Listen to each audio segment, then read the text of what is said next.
time for blood.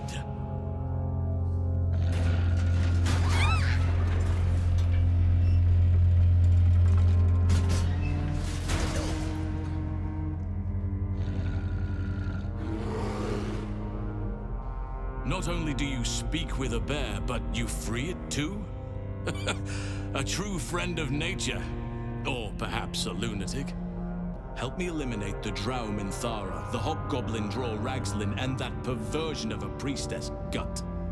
No answers, no killer, and no damned weapon. That damned Drow was right. Can't let her get all the glory. She's mounting an attack on that blasted grove. Tell her you'll join her. And with the Zentrum, we have a delivery of smoke powder for you. Into the fray. It is time for the raid to begin. The grove and those who are hiding there will fall.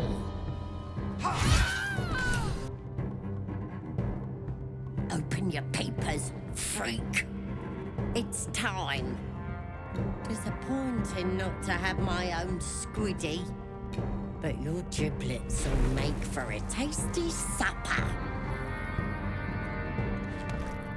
I may have left that a little late. No lasting damage, I hope? The goblins' leadership has been decimated.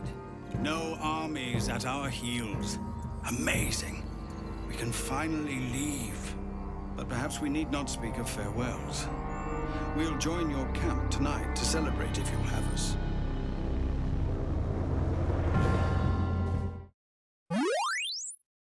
Hello friends and welcome back to my channel. My name is Cinderellimouse and we have saved Druid's Grove. So today we're going to get the Tiefling party.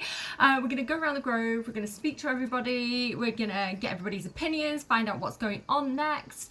And yeah, I do have a couple of things that I forgot to do, which we'll kind of catch up on with Dirge back in the Goblin camp. But that's the plan and I think we're just going to jump back into it. So here we are with Cordia. So she has a different coloured eyes now because Volo... Volo the Bard performed eye surgery on her, but she does have this magic eye now, which gives her seeing visibility, and I think she looks pretty cool. Let me know what you think, guys. Karlach's had a bit of a change of clothes for reasons which I will explain later. She's actually in Lae'zel's clothes, don't judge me. Yeah, we're gonna just go up here and start checking in with everybody. So if you remember all the way back in when we first got to the Grove, this poor lady was being attacked by a bugbear. He was kind of creeping up on her. She gave us a soul coin and let's check in with her. What a mess. I wonder if the goblins have anything valuable on them. I swear she's a rogue.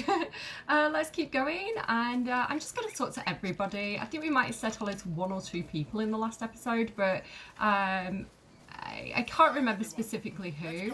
So let's go this way. Hi Zevlor, our tiefling daddy Zevlor. We love him.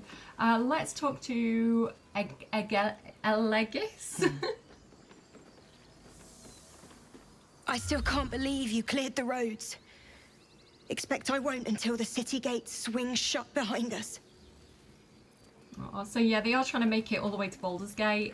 The refugees, in case you're just joining me here in the middle of the playthrough and you're like, what's going on? Basically, the Tieflings were all refugees from Elturel. They're trying to make their way to Baldur's Gate. They were taking refuge in Druid's Grove. The Druids took a dislike to them and scared of the goblins that were kind of infesting the roads. They were going to kind of like lock the grove down and force the Tieflings out. We managed to kind of... take quite a peaceful route where we convinced Korga to no longer do that ritual. We've also gone and found Halsin, who is the true leader of Druid's Grove, so we're going to go and check in with him later. And yeah, just kind of catch up. There are people walking around. I don't want to kind of miss anyone, so we'll have to watch out for those. So over here is... Oh, this lady here! Pandurna. She's the lady who was kind of acting like a guard in that little hut, and she had like paralysis of her legs because she drank the hag's potion, and we actually cured her and kind of gave her use of her legs back, as if it was that easy in real life. Like, I wish, right? But yeah, let's chat to Pandura. She's up and about now.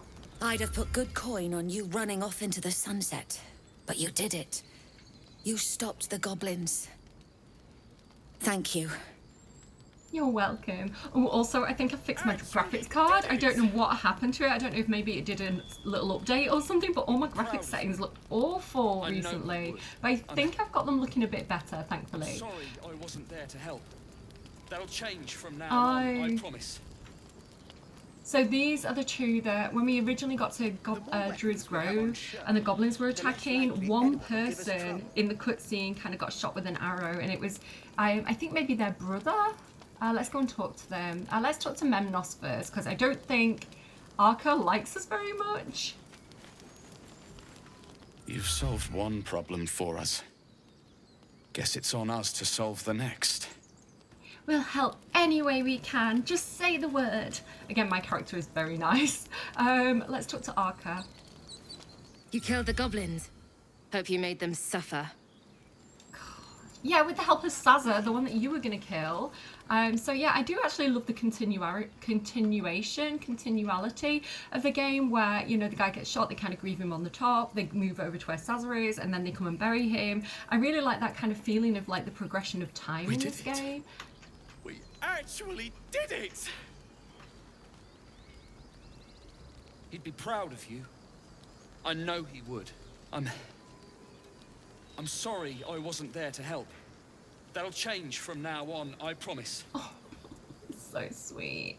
I'm very invested in everybody's story. This guy, Guex, he's the one who was fighting near where we found Will, and he was kind of like shouting all his moves, and we kind of like gave him a few tips. Hi, Guex. I'm glad you came through it alive. We owe you more than we can repay. Oh, it's not about the money. I'm actually a cleric of Listery. I don't know if I've mentioned this. So I just like going around the world doing good, basically. Freeing people, that sort of thing. Who else do we have here? We've got Lacrissa. Big fan of Lacrissa, guys. With the goblins dead, we might actually make it to Baldur's Gate. So we did make a bet with her. I think it was Dirge that made the bet with her that if we survived the Goblin Raid, she'd kind of like repay the bet. But I think she's going to do that at Baldur's Gate. I can't remember the terms completely. Did we talk to Kaldani? Pick something realistic. You took care of the goblins. Nice work. Yes, I'm a bit of a dab hand with killing goblins. Actually, I was just going to talk to them. It was Dirge that did all the killing. Dirge and the spiders, yes. Okay, let's keep going. Oh, it's the children. I love the children. It's okay, I'm role-playing a little bit. I'm in character. So let's talk to Malthus. Oh, I forgot that they all love Gale's cat. Oh, that's so sweet. Let's talk to Mal. If any of your stuff goes missing, just let me know. You're family now. Oh yeah, the graphics were a bit weird there. It's like the shadows that seem to be a bit off. The lighting and shadows. I don't know what's going on. Give me your tips first, sorting out the graphics, guys. I'm glad you didn't die. No discounts once I'm running the wider Baldur's Gate, mind. You little scam artist, you. Don't make me get Dirge with his little finger move. So who else do we have over here? We've got Sylvie, who's the one that didn't like to fight, I think, right? Mattis says we should say thank you. Oh no, he's the one who was running the scam with Mattis. I remember now. Some of them look kind of the same, and they should have gone with a little bit more variation, I think, of like hair and style. I don't know. I've got face blindness, so that doesn't help. Melly is the one who lost his little tiefling mum, and we went and found her and brought her back and kind of like snuck a necklace back into, you know, his pockets and things. So Don't know why everyone's cheering. We're just going back on the road. oh, he's fed up. He's fed up with travelling. He just wants to make a home somewhere. This is Bex and Danis. Again, I love Bex and Danis. They're a couple. They want to go to Baldur's Gate, and they were talking about getting a dog and a cat. Very hopeful, very cheerful. I love them. I knew this would come right if we just stayed positive. Not that your blade didn't help too. Well, it was Dirge's blade, honestly. Can't take all the credit. God, it seems we might actually make it to the city now. Hope the neighbours are a bit more welcoming. Oh, he seems a bit nervous. I'm sure it will be fine. We'll have a drink in the elf song to... I can't speak. Right. I'm sure it will be fine. We'll have a drink in the elf song to celebrate. It'll be wonderful. We'll find you a dog. Here we have Mercon, who's the one that we saved from the harpies. You saved us! Just like Baldur. Baldur. He means Balduran. Balduron? We did it. Balduran. Who is like the hero. I can't say it right now. Who's like the hero of Baldur's Gate. I'll kiss you when you've stopped bleeding, you lummox. Oh. I'm your lummox. Yes. Who else do we have? Squirming. I'm glad you killed all the goblins. I hope you made them scared. I don't think we felt anything, to be honest. It was rather quick. Umi's the one who didn't like to fight.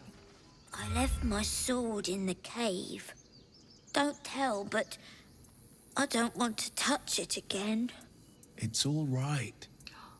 Don't tell anyone. But I was afraid too. Every time I play, I get something new. I have never seen that cutscene before with Will. I've had Lae'zel here and she's like, toughen up kid, or something like that. But that is so sweet. I love the way Will is with the children. And do you know what? I wasn't really a fan of Will the first time I played. I was like, he's alright, he's just a bit wallpaper, he's just a bit boring, really. Like, you know, and then the more I play, I'm starting to develop a soft spot for Will. Like, I think he's actually very, very sweet. Who have we got back here? Zaki, hiding in the bushes. It smells bad out here. I want to go home. Oh. You'll find a new home and you'll plant lavender and roses and jasmine and all sweet smelling things. I promise. I can't. Don't make promises you can't keep. Donnie! Don't be breaking.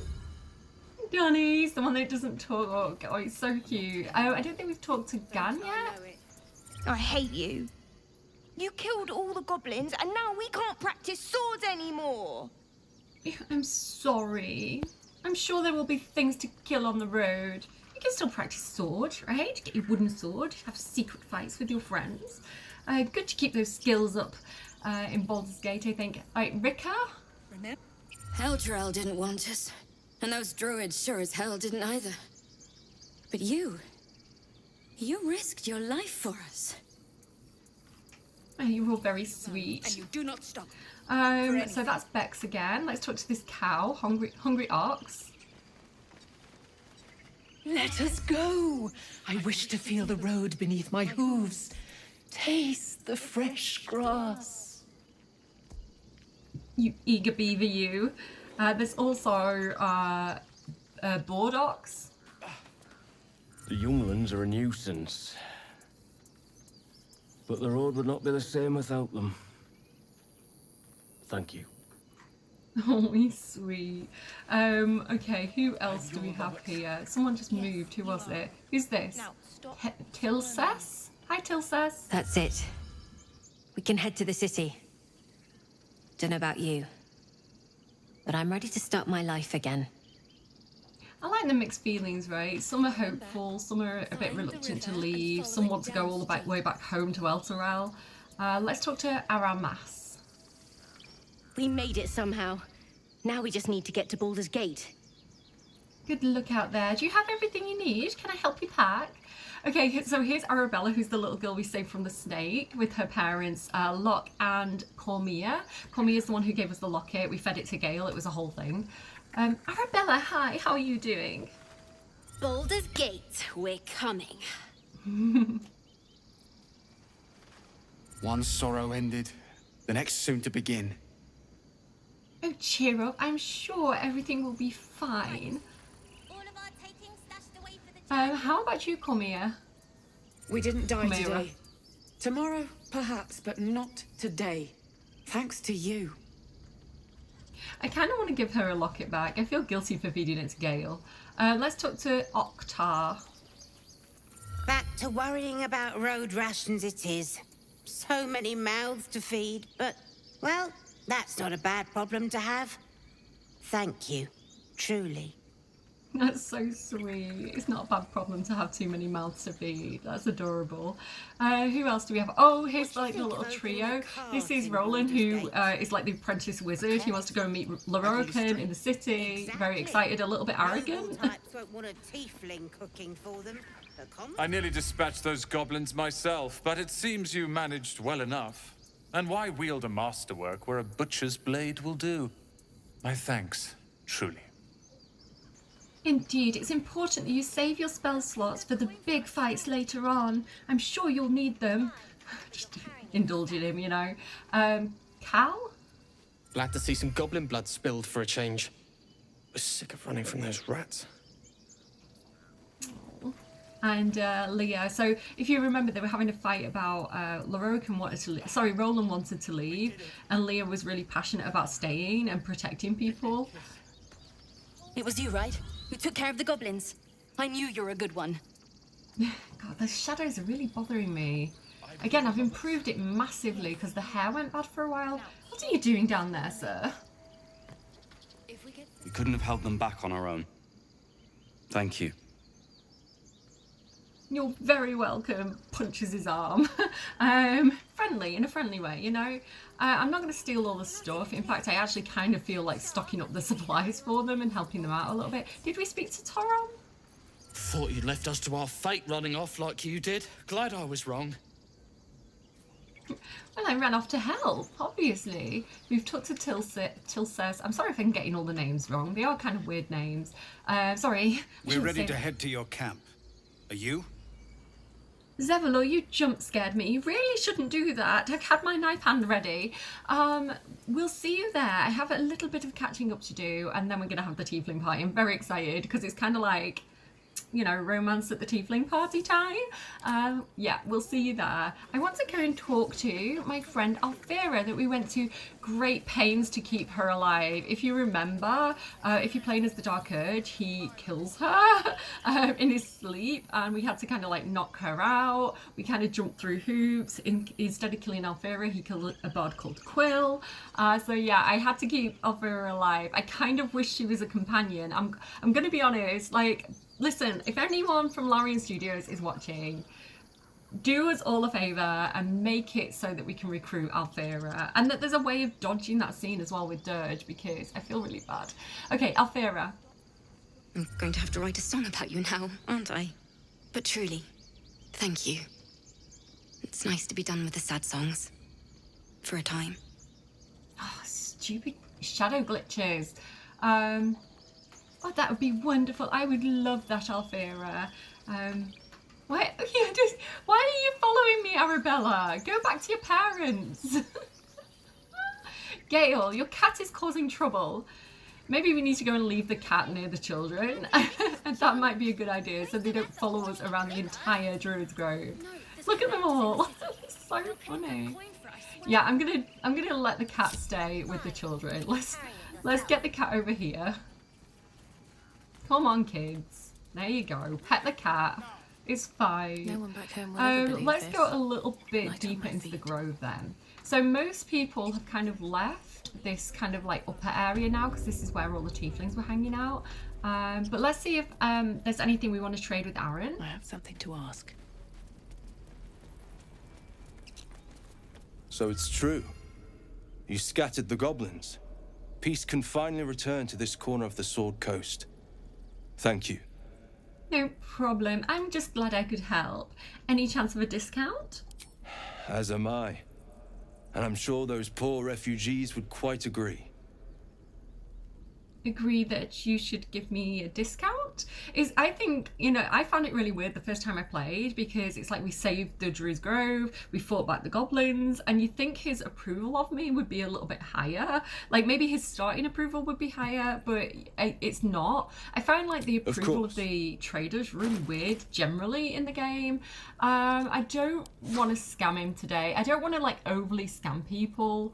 So I might actually buy some stuff off him today. So Polymorph's a great spell, we'll take that. These Scrolls of Fly might come in useful. What else do we have? Animate Dead, Madness, Eye Bite, Phantasmal Killer. I don't think I need any camp supplies. I've got a lot of these kind of special items already. I do like my dyes. Light blue dye, that's the colour that I use for Cordia, so I might just grab those. I think I've got plenty of muddy red dye. I actually quite like swamp green dye as well for some of the other characters later on. So yeah, we'll take that. How much is that? 9,000! Why is this guy such a scam artist? Excuse me. Fine. Balance offer. Barter. Fine.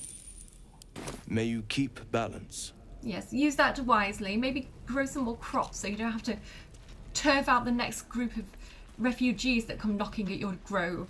This is the strange ox. So this is the one that we think isn't really an ox. Moo. Moo to you too, sir.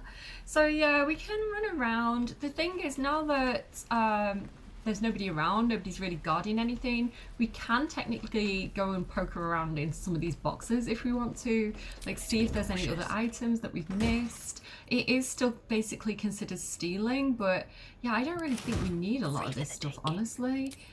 These boots have seen everything. I don't think we're missing anything. If I am missing anything, do let me know in the chat down below. We can go in there, we can poke around in those boxes because, you know, the girl's no longer guarding that. She's out near the top. We spoke to her out there. So yeah, if you are a new player and you're like, I want to rifle through all the boxes, you know, just wait until the grove has been saved and you can like roam around freely and poke through all the stuff. But the only person kind of remaining down here now is Damon. Now we have got some more infernal iron for Karlach. Where is she? So you think that you would be able to like upgrade a heart again, but I don't think it's going to let us until like Act 2. But let's talk to him. Something's on my mind. Who uses wood? You saved us. I wasn't sure we'd make it through. Yeah, so unfortunately he's not figured out a fix for Karlach's heart yet, but we'll keep checking in with him. Let me see your wares. I wish I had better, but this is all I have. Okay, again, we're going to go on to barter. Does he have anything that we need? Is that a hand crossbow? No, it's a light crossbow. Yeah, I don't really think he's got anything better than what we already have. Maybe that Morning Star for Shadowheart, but she has this lance now. We could get more red dye. Again, if you're not bothered about dyes, like, honestly, you're not missing out here. I'm just a little bit obsessed with dyes in the game. So yeah, I'm just going to buy those off in balance offer barter. There we go. May Tamora's luck twist your way. Thank you so much. So yeah, that's pretty much it for the tiefling section of the Grove. So we'll go and catch up with Halsin as well. But first, I want to jump over to Dirge. Because Dirge, I kind of missed something and I don't want to kind of like forget. So I've kind of crept our way back out of the goblin camp. Most of the goblins are taken care of now. I got the ones in the entranceway kind of off camera. The one that I've left is the guy who likes poetry and that big ogre that's with him, just because I kind of wanted to spare him. But do you remember this guy? Now this guy here, Crusher, he's the guy that made us kiss his feet. And yeah, not the biggest fan of this guy, if I'm honest. So I think what I want to do is... Can't even enjoy a drink in peace.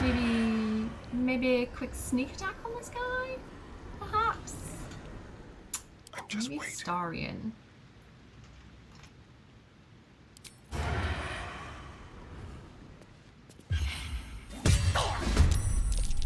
Okay, this is fine. This is okay.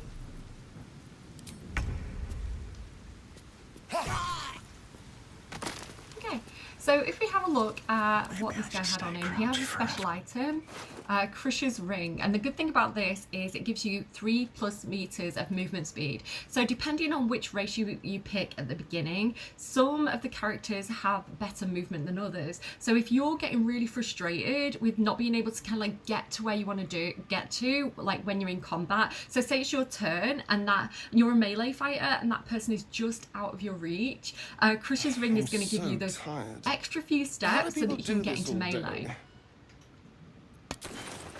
Are you complaining about being tired again, Astarion? Honestly, it's fine. Yeah, I do recommend putting this on your good melee fighters. So for example, Lae'zel and Karlach, they tend to have a lot of attacks, but they're dependent on that close contact. So yeah, I tend to give this to them. Let me jump into the character selection and we'll kind of decide who we want to put this on. Dirge actually doesn't have anything right now. And again, Lae'zel, and Karlach. I think I'm going to actually put it on Karlach. Because again, she has that critical hit thing where if she does a crit hit, she can do another main hand weapon attack as her bonus action. So say she takes someone out with her like action, she can kind of move and get into melee with the next person and take them out with a bonus action. So yeah, having it on someone like Karlach is really, really useful because she's such a heavy hitter. And because he didn't see us and we weren't technically in combat with him, I think we can use Speak with the Dead on this guy because he's glowing and get some funny things.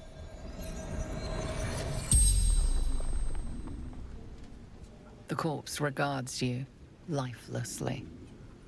So I didn't realize you could do this until I was kind of like messing around and testing off camera. I've never done this before with this character, but we can say,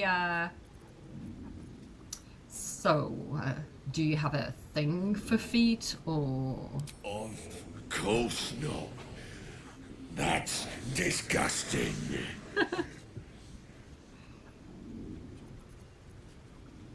Will you kiss my feet again? No. Not kissing you anywhere. Have you learned your lesson now that you're dead? Absolute is forever. She'll punish. Not if I punish her first. I love being dead. Well, the Absolute. Who is that exactly? Absolute blesses, gives power, makes true souls. We know that Halsin's back at the Grove. We had a little powwow before Cordial left, so we know about that. Let's find out more about this guy. Who are you? Crusher, strongest of our tribe. The spell's power wanes. You can ask no more questions. Sorry, Krisha, you shouldn't have asked Dirge to kiss your feet. He did not like that. Okay, yeah, they can also... Do you know what? I'm actually... Why did I do that? I think what I'm going to do is just have these guys clear the grove. So again, there's nothing really left to collect. Although, if we go up this way... Now, there is a little kind of portal here into a different section of the game. I'm not ready to do that yet. We'll kind of do that later. Let me just get closer so I can show you. There you go, to the mountain pass. So we're not ready to do that, but over here, there's a treasure chest. So we'll just go ahead and dig this up. If anyone can spot it. Come on, guys. Lae'zel, where are you? She's crouching still. Get over here. What are you doing all the way over there? Lae'zel, come on. Cursed to put my hands on everything. Oh no, don't go through the mountain pass. I don't want you to do that. No, no, no, no, no, no. Right, nobody can see it. Okay, I guess we're not getting that treasure chest, but just so you guys know, there is actually one there. So yeah, I'm going to have them head back to camp, I think. They're done for the day. They're going to start setting up for the party, and honestly, I kind of love that. The idea of Dirge and Astarion kind of like putting up streamers, getting the beer out. It's quite funny. Go and sit on this chair, Dirge. There you go. Go and write your memoirs. Beautiful. Let's jump back over to Cordia. And we're going to head down into the Druid's Grove proper, Emerald Grove, and go over and catch up with Halsin. So Halsin's the big bear guy that we rescued from the walk pens. Again, I don't know how much of you... This game, it's really, really overwhelming. So some of you are very, very familiar with it. You know all the storyline. You know who everybody is. Some of you are like, what is happening? There are so many quest lines. There's so many characters. There's so many people. I found it really overwhelming on my first playthrough. I'm only familiar with everybody because I've played it so many times. So yeah, I'm trying to kind of narrate what's going on and give you those reminders. Hopefully you're not finding that too boring, just as kind of like a memory jog, and just to keep you in the loop, because that feeling of like, I'm lost, I don't know what's happening, is not good. So yeah, here you go. So they're having a bit of an argument.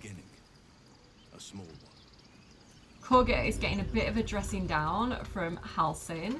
So Halcyon, big bear guy, main guy of Druid's Grove, literally turns into a bear. When we came here the first time, we were talking to everybody seemed to miss him. Everybody was like, where's Halcyon? I'm worried about him. He went to this goblin camp. With the shadows vanquished, healing can begin. Do not forget who invited those shadows. You have much to learn still. Yeah, so, and when we got here as well, Korga, she'd kind of like taken over the grove, and she was kind of ruling with a bit of an iron fist. She was being very mean to the tieflings, like basically prepared to kick them out and leave them to die. What of my future, Master Halcyon? Perhaps you will prove yourself worthy of forgiveness. Perhaps not. But she was being she was going to kill this child as well with the snake. She was really mean. But we discovered through kind of like a mission that she was being corrupted by the shadow druids, who are like the dark evil druids, who were trying to close off the grove. You imperiled the grove. I'm surprised you dare show your face. I beg your forgiveness, Master. Beg Sylvanas, not me. Sylvanas is like the druid god. He's kind of the oak father that they pray to. So yeah, so she did realize that she was being manipulated, and she kind of agreed to hand over the grove to the shadow druids. I sought strength in the shadows. May Sylvanas forgive me. At least you recognize your mistake. This is a beginning. That's not what you said and what I was reading were two different things there. She did realise the error of her ways, and she fought with us against the Shadow Druids. So there is a redemption arc for her, but yeah, she's going to get a bit of a telling off, I think.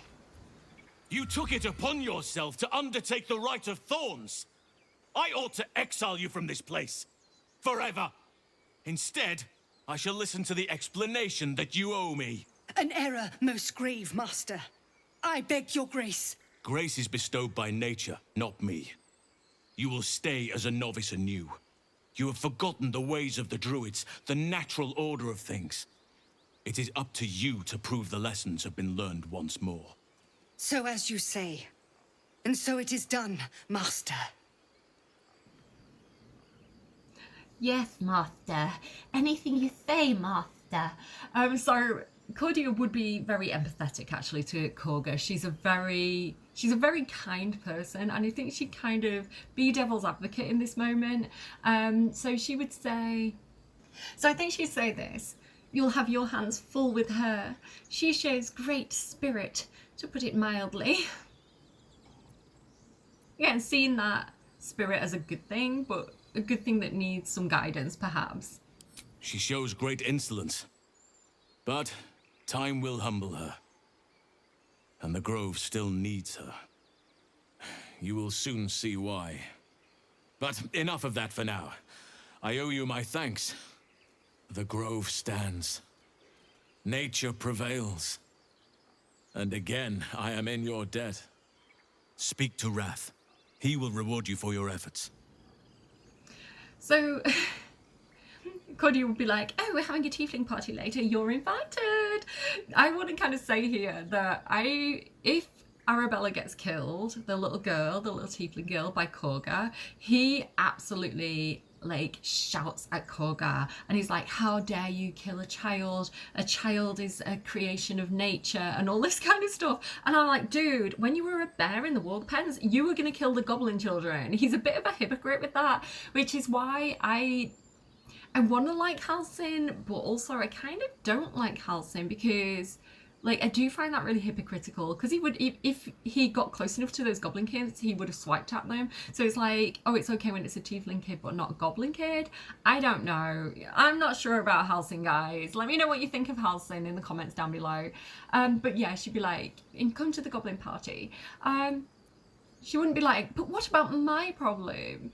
He is an expert on the Illithids. He did say that, I think, in the last episode when we were talking to him in the warg pens, I think he said something about Moonrise Towers.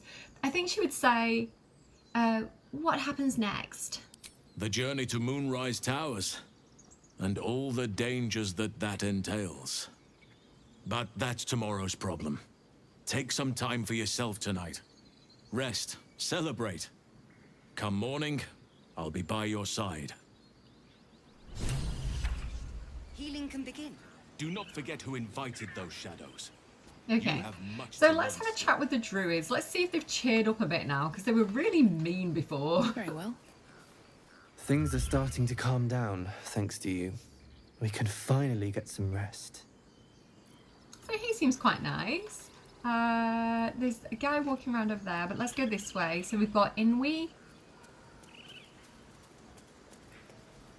I know you stopped the goblins, but I can't stop looking over my shoulder. Makes it hard to sleep at night.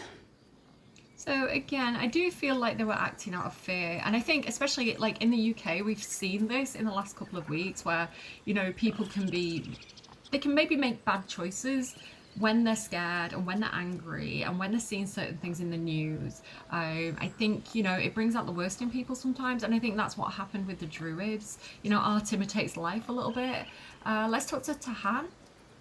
You think you saved us? You just prolonged the inevitable. Sooner or later, other outsiders will bring trouble to the Grove. See what I mean? Sometimes the graphics look so good, like you can see every pore on her skin, and then sometimes you get a shadow and it just looks, ugh. I can raise the shadow quality up a little bit, but it seems to like lower the quality of other things. I don't know. Here's the horny boar, Tusk.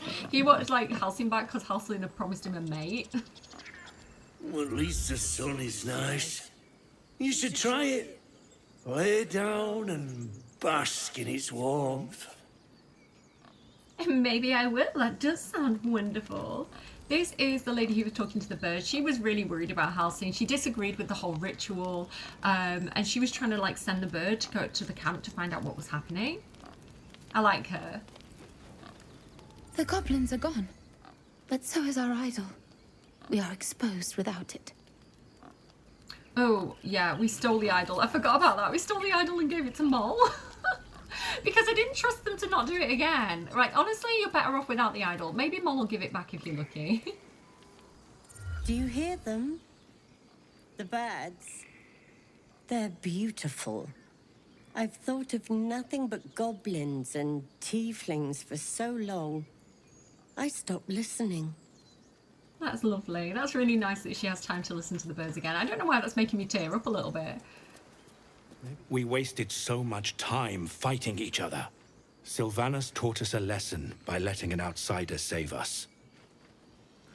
Yes, he did actually. Maybe you shouldn't have been so mean to the tieflings. Let's talk to this bird. We helped this bird out. They were trying to arrange the nest. Topaz. Yes! Yes! This is perfect! I'm not going to kick at it. I don't want the stuff in his nest. It's fine. You're doing a great job. It looks fantastic. I bet all the other birds are going to be jealous of your beautiful home. Oh, I want to talk to this guy before he walks off again. I hear the goblin leaders met their ends. Unfortunate for them, but very fortunate for the Grove. Yes, it was very unfortunate for them. Honestly, I feel bad for that Minthara lady. I mean, as a drow, it is my responsibility as a cleric of Elistery to kind of turn all the drow to the light. So, I don't know, maybe we'll meet again in another life and I'll be able to help her.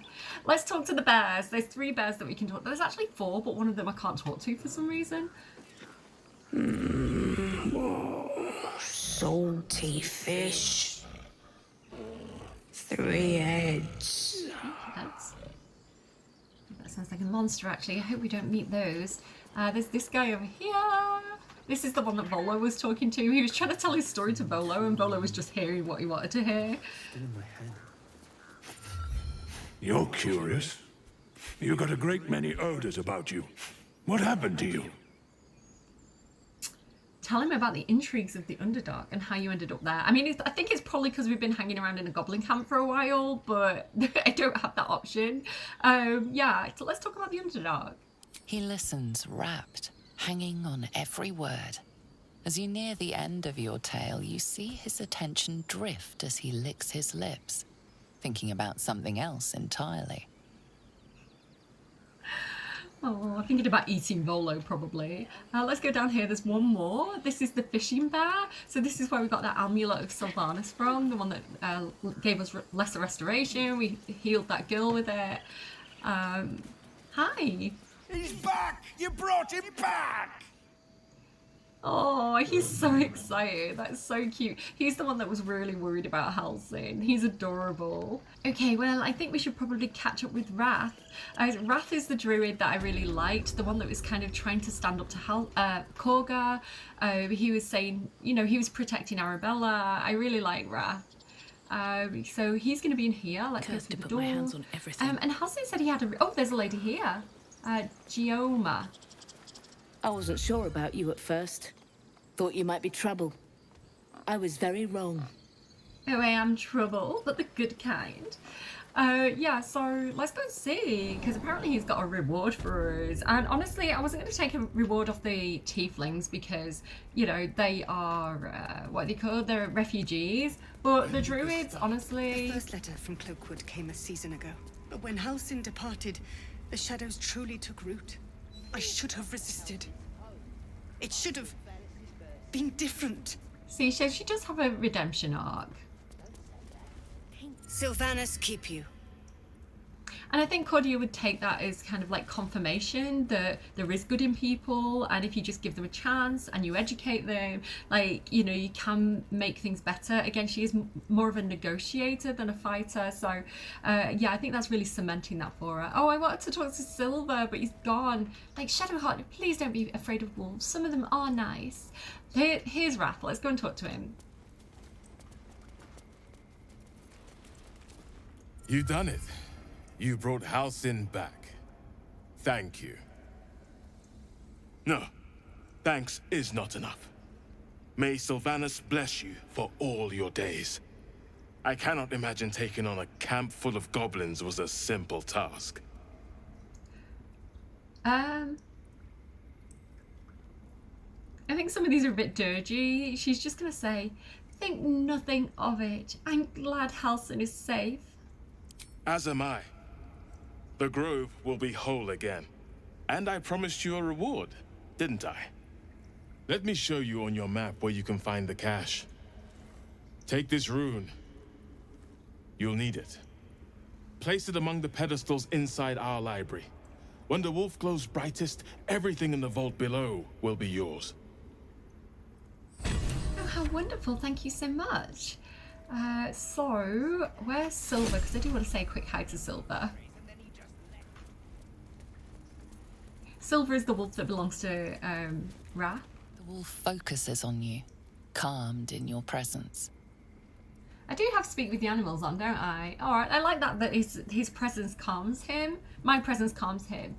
So, a little fun fact, if the druids attack the tieflings and they have a big fight, Wrath and Silver fight on this side of the tieflings against, like, the mean druids, which I think is lovely. I'm a big fan of Wrath and Silver.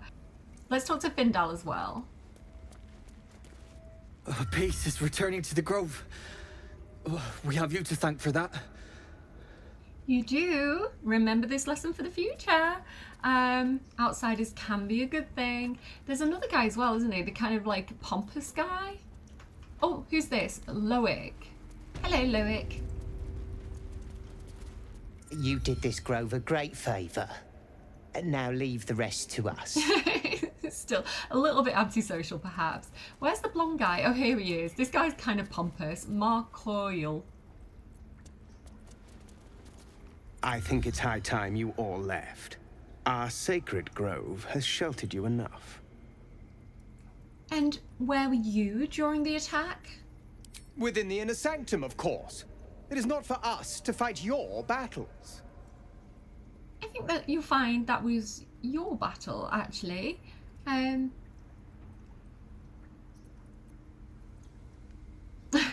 Dirge would definitely say you disgust me. She's just gonna leave. She's gonna be like, rude.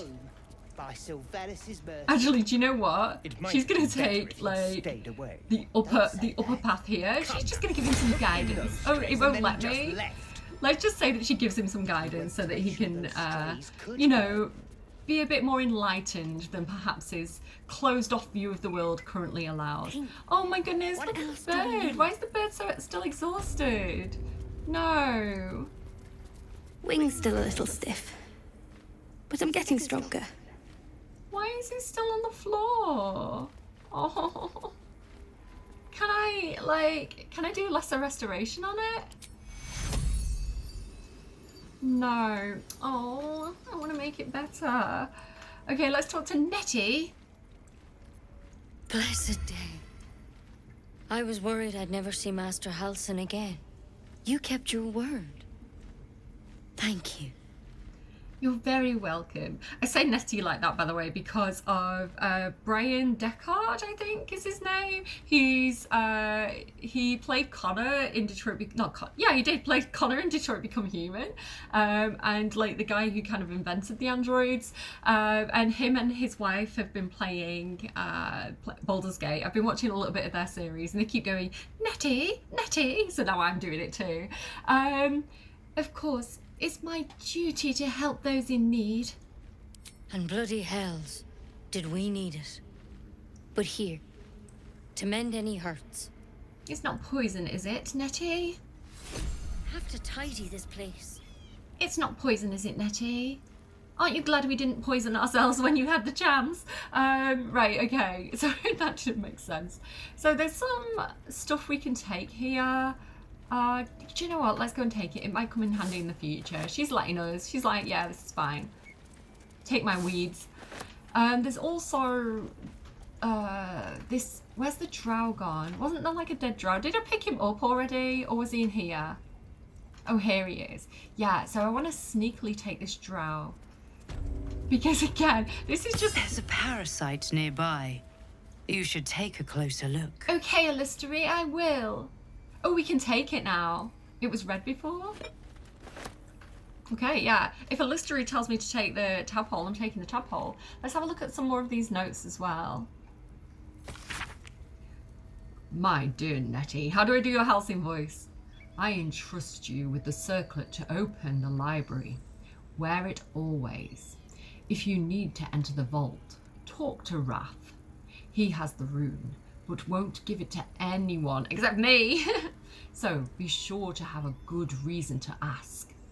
Protect my research while I'm gone and take care of the animals. Don't give fish to Tuffet, she'll get lazy. Tuffet's the one, oh no, Tuffet's the one that was on the lift, the bear.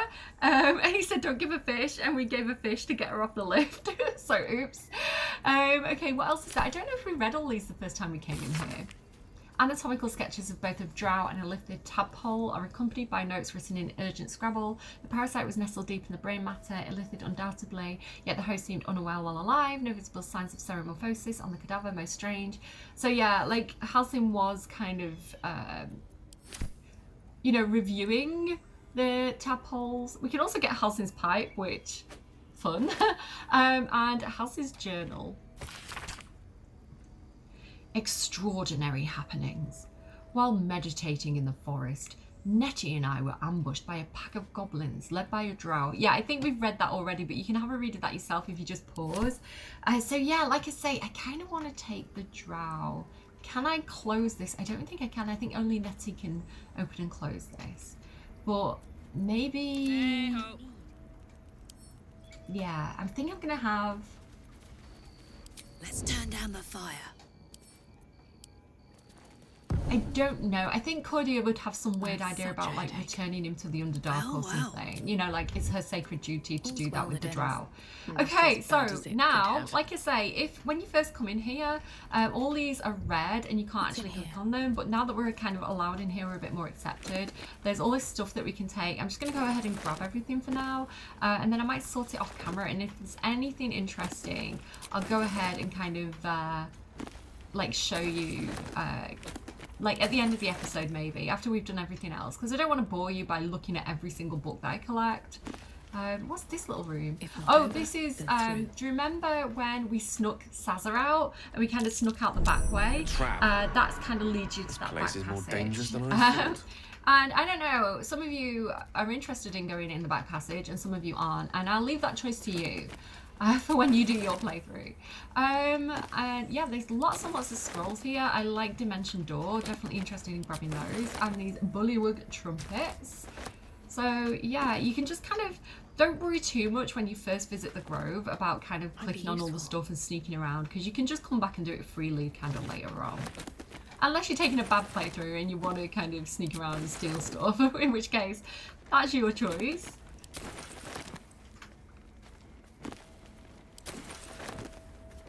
There we go. Okay, so what we're really interested in is the treasure room and this kind of wolf statue over here. So if we go ahead and click on this empty socket, we can use the rune that Wrath gave us. Where is it? There it is, Rune of the Wolf, and combine it with this. There we go, and then we can just go around quickly pressing all these runes. You need all 4 turned on at once. It is kind of timed, so you have to do it quite quickly. And then you get this Indiana Jones style secret staircase, which is pretty cool. Let's go. I can't actually click on it. There we go. And the secret hidden vault, which we have the run of the place because Wrath let us in. So what's this? Secret Societies of the Sword Coast Exposed. So we've seen this book before actually. Harpers, Shadow Druids, Order of Clerd, and Dark Justiciars, which is what Shadowheart said that she aspires to be. Let's look through these. Loads of good stuff. Another potion of animal speaking there. Some more scrolls, we love to see it, and this sorrow. Now this is a special, a beautiful glaive. So why does touching it give me a knot in my stomach? I can explain, because it gives you sorrowful lash, which it does more damage. Oh, I can't use it. Not proficient with martial weapons or glaives. I think Shadowheart currently has a glaive, right? Monster Slayer glaive. This weapon deals an additional 1d4 damage against monstrosity type foes. Jump distance is increased. I think I actually like the Monster Slayer glaive more than Sorrow. I think Gale could also potentially use it, but I might just keep hold of that for some other characters we might meet along the way. For the friends we make along the way. There's this as well, Druid Note. The Emerald Enclave won't send help, even if I asked. The land is wounded and the rot is deep, but it's deep everywhere. I can't wait for help to come, but perhaps I may not need to face the darkness alone. What's that about? Shadowheart, any insight? Oh, and we get some special items. So some of these are modded. This one's not. I believe this Robe of Summit you get kind of from this point anyway. That's part of the normal game. And we've got all these modded items. So Landstrider Guard, some new boots, and this Landstrider Antlers with Mass Healing Word. So let me just have a quick look at what everybody's got on them. See, this Sorcerer's Diadem looks really, really pretty on Shadowheart, but it only gives Healing Word. And this gives us Mass Healing Word. So I think temporarily I might put that on Shadowheart. Or, having said that, look at my Sturge sat down. Look, he looks really cute. Maybe Sturge not got a hat right now. It might look quite cute on Gale, you know. I don't know, it looks cute on Shadowheart. Let me show you what this looks like on her. So if we go over to her armor, like, doesn't that look really cute on her? I think I might leave that on her for a while because it does look really, really sweet, the little antlers. I'm just going to hide it during dialogues though. She looks adorable. Wait, hang on, did I actually take that off? Let me go back and look at that again. Hide helmet, show helmet. Hide during dialogues. Right, that's what it's currently on. Yeah, she looks cute. I like it. Just switching back to her camp clothes. So we have actually gone ahead and changed everybody's camp clothes for the tiefling party. I want everybody to kind of like look a bit less I'm hunting goblins and a little bit more fancy. I don't know if maybe I want to put Astarion in that like fancy bard outfit as well. Like, where's it gone? Like this blazer of benevolence that we got off Volo. Oh, hang on, it's not letting me do it. Hold on, hold on, hold on. Let me, oh, what am I doing? Ah. Yeah, I might do that, and then we might dye it a different colour. I did get some red dyes actually, didn't I? I'm sorry that I'm faffing. I do this. This is, honestly, this is why I've got so many hours in the game, because I spend so much time kind of like using the dyes and changing the colour of things. Let me send the red dye to Astarion, and we'll see what that looks like. Combine, because I don't really feel like he's a very green person, you know? There we go. Look at how fancy he is. Yeah, he can wear that to the tiefling party. Amazing. All right, and what's in... Have I looked in that box? I have. So I think that's pretty much it. There's very rarely anything in vases. So as a general rule, I wouldn't normally bother checking them. That's it. Like, that's everything. So I think, yeah, camp time. Let's go back up to, what's his name? Let's go back up to Zevlor and tell him that we're happy. Like, it's time to go to camp. I am so excited for this, guys. I've been waiting for this. Making our way uptown, going through the camp, going to have a tiefling party. Diddly diddly ding ding ding ding. You're not coming to the party. You're a mean man. Oh, we do want to group Gale's cat though before we go. There we go. And Zevlor, hi. We're ready to head to your camp. Are you? Yes, let's do this thing. Let's go there right away. Excellent. Lead the way. Have a drink. I'm so excited for this. Like, this is great. Okay, I think, look at Dush just being antisocial over there. I think Cordia would, who's looking beautiful this fine evening. I actually really like the idea of her, like her eye going more blue. You know, as she spends more time on the surface and she gets less drow-like, you know, this transformation in her of like, you know, growing up in this kind of like dark, kind of brutal place in Menzo Branson in the Underdark, and then finding Alistair and, you know, doing good in the world, and kind of like, I don't know, looking a bit more human rather than a bit more drow. I kind of like it. Oh look, oh my god, look. Oh my god, he's petting the dog. He's kind of inside Roland, but that is so sweet. Cal, you've just gone up in my estimations. Okay, let's talk to these guys. Let's talk to Roland again. Patience? Have you no respect for showmanship? Having performance issues, Roland? Hush you, and behold! Oh, that was very pretty. Magical. Do it again. She'd indulge him. She's that sort of person. Adoring applause? You're too kind. Remember when he could barely cast that? They grow up so fast. Never have I met such troglodytes. Now, pass the wine. And I think this is a really nice moment, and like seeing them in a different light and seeing them when they're relaxed and happy and having fun. And you know, when we first met them they were fighting, but now they're kind of really sweet to each other and we see that love. I think it's really lovely. An adoring crowd, fine wine. I dare say this place is almost civilized. Okay, I take it you're happy you stayed to help.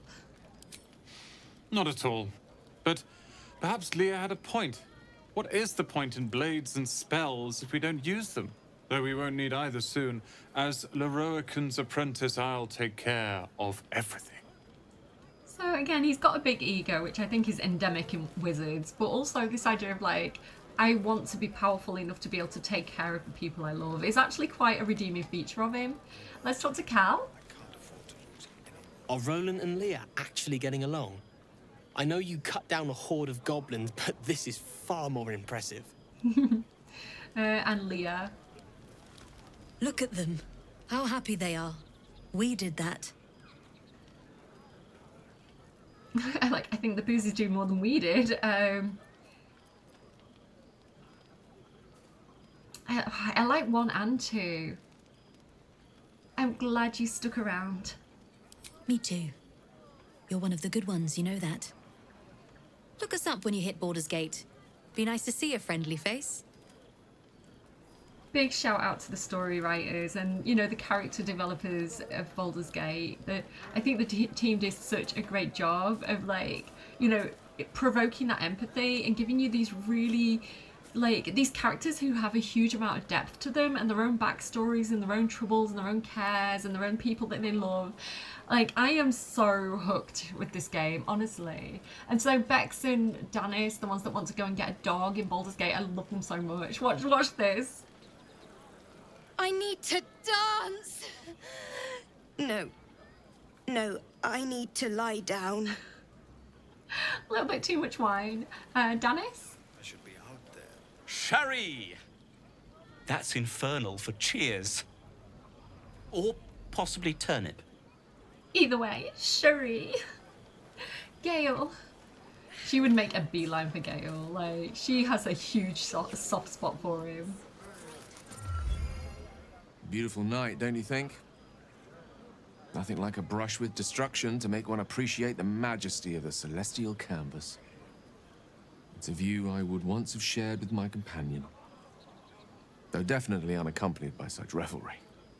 She preferred it when we were alone, curled up before a crackling hearth with some ancient, esoteric tome between us, ink glinting in the firelight.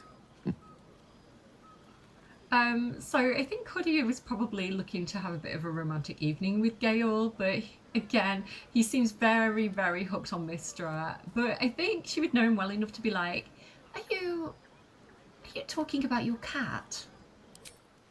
By a Garon's lost nose! No! Tara is not any cat. She's a Tressum. And given your confusion, I'm guessing you've never met one. They're brilliant creatures. Fine company for any self-respecting wizard. She'd be most impressed by our efforts saving these tieflings. Proud, even. And I've given her little to be proud of recently. After I was afflicted with my condition, I locked myself in my tower for an entire year. I was inconsolable, wallowing in my self-inflicted tragedy. I gave enough of myself, but Tara never did. It was her encouragement, her research that led me to my treatment. Once we knew that magically infused items were the key, she went out to find them for me. She saved my life. After so long being cared for by someone else, it feels good to have repaid the favor. Not directly to Tara, but to these poor tieflings. I'm sure she would approve. Listen, if this guy's a cat guy, he's just gone up in my estimation. Sorry, a Tressum guy. She must be very smart to have done all that. Smart does her a disservice. She's a fine wizard in her own right, though somewhat held back by her lack of opposable thumbs. You remind me of her somewhat. There's a steeliness in you. An unwavering tenacity, even in the face of, to be frank, quite dire odds. Wish she were here for me to make a formal introduction. But I would never ask her to undertake such a journey. She's safer at home. Besides, she was always telling me I needed to spread my wings, so to speak. Find mortal friends instead of hanging onto Mistra's coattails. So that's what I'm doing. I hope. That does sound like very good advice. Like, number 2, so I remind you of your pet, how romantic. Like, honestly, being compared to a cat is a compliment in my book. What if she doesn't like me? Oh, she'll love you. So long as you don't rub her belly. She hates it when anyone does that. My cat is, I swear my cat has Labrador Retriever energy. Like, I think they probably grew up with a dog, and they'll lie there like flat and like let you like full on rub the belly like this. But then after a while they go and like get it. They don't mean you any harm. They're a very, very good cat.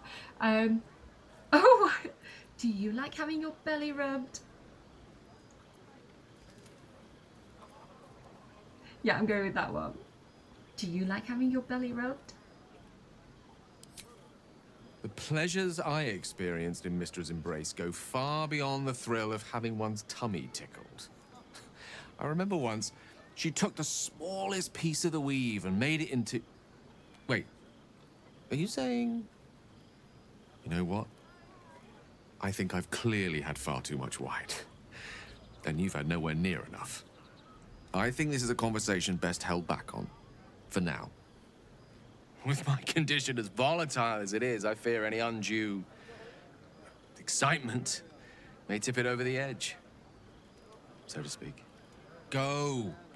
Indulge in the frivolities. They're good for the heart. And mine will be all the lighter to see you enjoying yourself. This man. So again, Claudia's a cleric, so she understands how important gods can be to people. She's not really in the mood to play second fiddle to his ex, who happens to be Mistra, the goddess of magic. So, you know, if she was looking for a bit of a cuddle, she's realising Gale is not the person she's getting it from, at least not tonight, even though they did have quite a romantic moment when he was teaching her magic. So she's going to start looking around the party for, like, the other people maybe that she's got her eye on, and she's going to notice that Will's missing. Like, where could he be? Will? Oh, there he is. Will, is everything okay? So fun fact, if you get over here quick enough, Will is actually, he notices that Carilla's following him. Carilla, if you remember when Dirge was stuck in the goblin camp where Priestess Gut kind of chained him up, and then this Cambion came and kind of, is she a Cambion? I'm not sure if she is a Cambion or just a Cambion helper, but she's a warlock though, right? So this warlock comes and kind of like, you know, helps Dirge out. That's Carilla, and now she creeps around, kind of keeping an eye on her. So you can spot her on the beach down here, and Will does kind of like observe her. I'll put a clip in of that.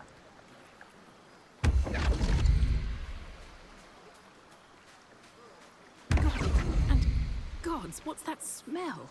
Sulfur? Bizarre.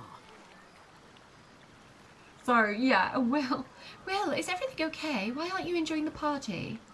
Ah, hells. I was hoping you wouldn't notice I was gone. Of course I noticed. It was no party without you. Really? I'm honored. In truth, I don't feel in a festive mood, and I didn't want to cast a grey cloud over the night. I'm a devil.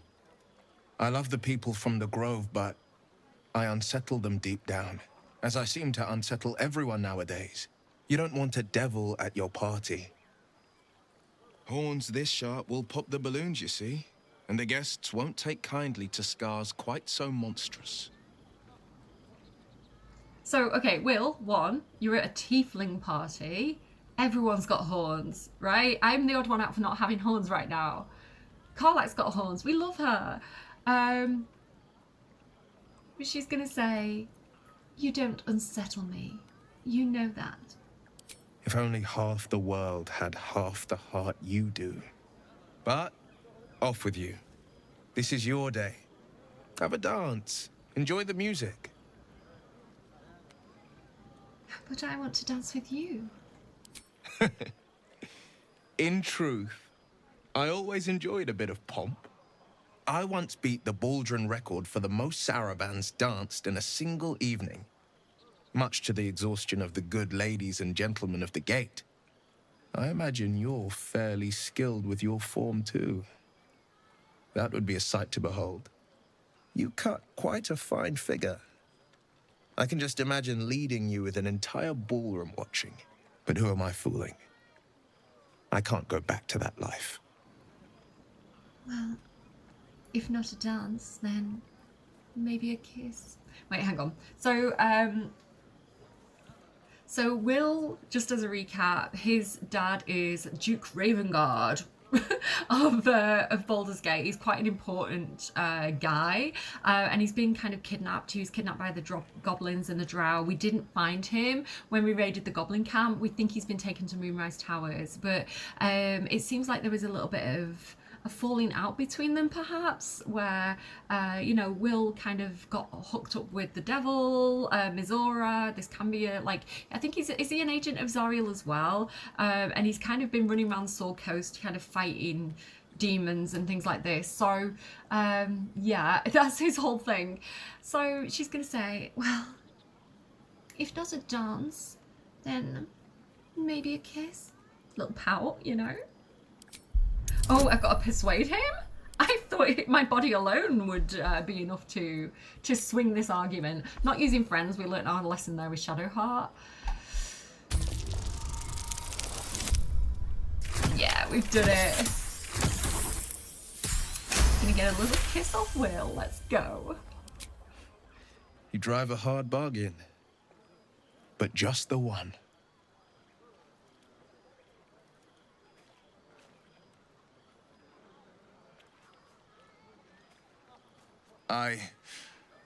Well, then.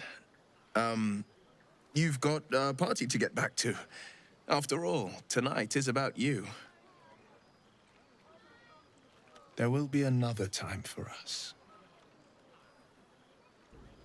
So I've had a couple of scenes with a couple of romantic scenes with Will in Act 1 in my various playthroughs. I've never like fully romanced Will, and he's gone from maybe being someone that I'm not overly interested to. I thought he was nice enough, right? I didn't dislike him, but he's quickly becoming one of my favourite romance partners in Baldur's Gate. And yeah, I didn't see that one coming, but I actually think he's very, very sweet and very gentlemanly and very kind. I think he'd be a really good partner. But again, Cuddy has been shot down. Again, no one wants to romance her. Let's keep talking to people. So here's Guax. He's the one who was we taught him to fight. Who shot his moves. Think of it. No more caves, no more tents, no more running away. We'll be in a city with roads and markets and homes. Oh, I think you'll get on very well with the people of Baldur's Gate. They're not a huge fan of tieflings, but you're such a charismatic person. I'm sure you'll find some friends there. I think, again, Cuddy is from Baldur's Gate, and she really wants to reassure people and give them hope and, you know, see the best qualities of them and where they could fit in with Baldur's Gate. So I think she'd be really encouraging that. He's a little bit how to do, so again, Baldur's Gate's a little bit fancy. I think he'd fit in just fine. Withers, how are you getting along? Time passes. He doesn't have any new lines for the Tiefling party, unfortunately. It would be funny if we could, like, persuade him to try and have a drink, but that's not a thing. So I think, you know... Still breathing, despite everything. So I think as well, you know, Dirge is also feeling that romantic mood of the party. So while Cuddy is out there chatting with people, I think, you know, Dirge is also going to make his way over. So Icaron? Seems like a good moment to talk. Look at them all. Guzzling poison like we've the right to be happy. Yeah, so I think Dirge is also thinking about maybe socialising a little bit. It's probably the right thing to do. Again, I don't feel like he's the most sociable person at the party, but, you know, he'll do the rounds. So Icaron. So if I was Cordia, I think what I'm going to go with Dirge is this: you should join them, have a pint or two. I wouldn't do that with Cordia because I don't think she would want to talk someone into drinking if they weren't in the mood for it. But yeah, with Dirge, I'm going to say you should join them, have a pint or two. You know, he's making an effort, so I think he'd persuade him to as well. He's like, if I have to socialise, so do you. Easy peasy. Perhaps it'll make the evening more tolerable. Yeah. Take a load off, you know? Like, give it a rest for an evening. There's plenty of us here. We took on an entire goblin camp. Why are you winding me up like that? You're fine. You're in safe hands. You know, relax a little bit. So yeah, I think Dirge would probably make a beeline for Shadowheart. She is very sexy. Everyone seems to be in high spirits. Strange. You know who I never thought I'd find myself caring for? Let me guess. Yourself? I think you'll find I've been showing ample concern for myself since the moment we met. I mean, desperate people. Like those refugees. Never gave them much thought. Certainly not that bunch in the grove. Yet we came through for them. We saved their lives. Odd. Yeah, Dirge isn't like super nice. He wouldn't be like, we did the right thing. I think he'd say something like, yeah, he's gonna say, sounds like the wine is talking. It's not talking enough for my liking. Shadowheart trails off and glances around at the party. She turns back to you, mildly surprised you're still there. I thought you might have wanted to mingle with the others. Are you trying to get rid of me? No, but I thought you might be keen to get away from me. We haven't always seen eye to eye after all. Besides, I'm sure there's plenty of people who'll be keen to celebrate most thoroughly with you.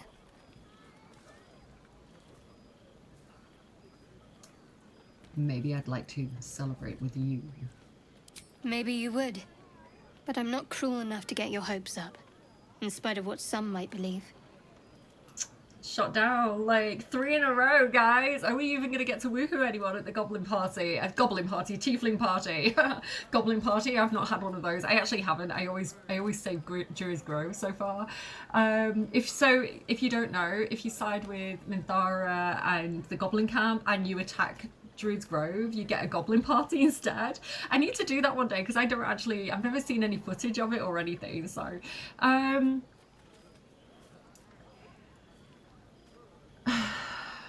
you're not that bad, no.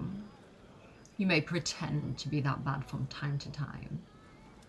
I have no idea what you mean. Now on you go, and happy hunting. He's not going to push her, you know, she has had quite a bit to drink, and consent is a thing, you know, and he's not, and no is no, you know, so he's just going to say, in that case, I'll leave you to enjoy your evening. Have fun, and don't be a stranger. I feel like there's hope there, you know, respecting the boundaries. Maybe one day Dirge is going to get to romance Shadowheart, but that night is not tonight.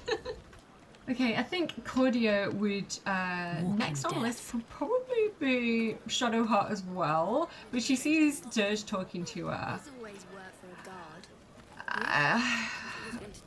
Gonna go past Karlach for a second. Let's go and talk to Astarion. I'd like some time to talk.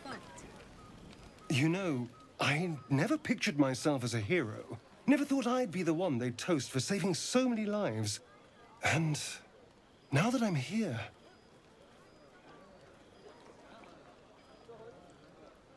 I hate it.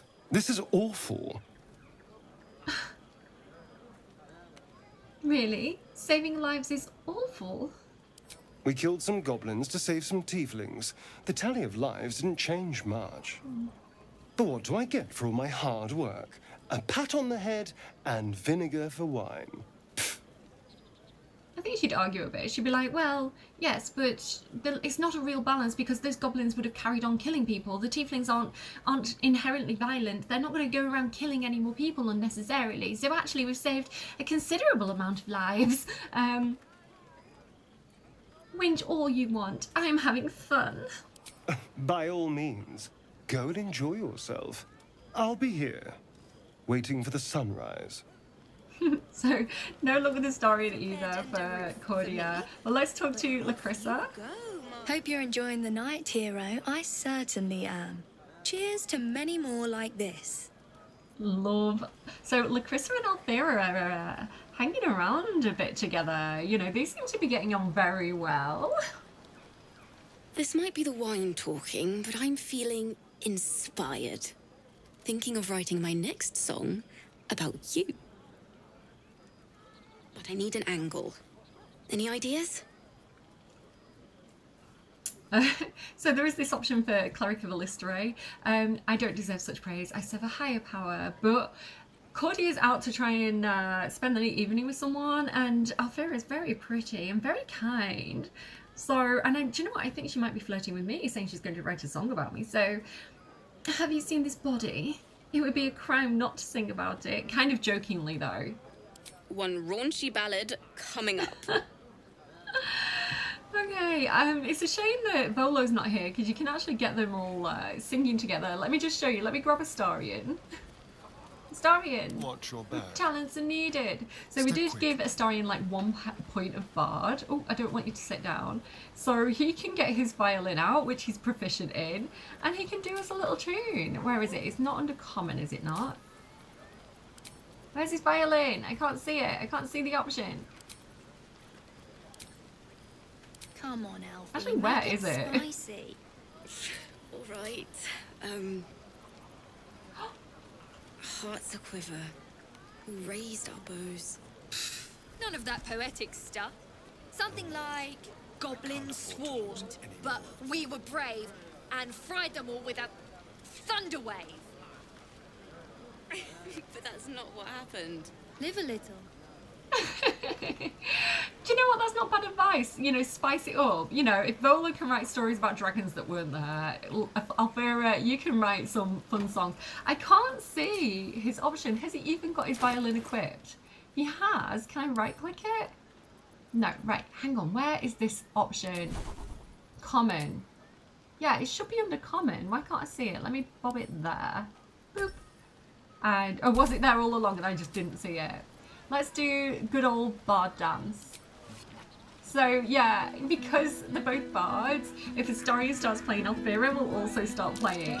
And if Volo's there, Volo comes along and starts whistling. It's really cute.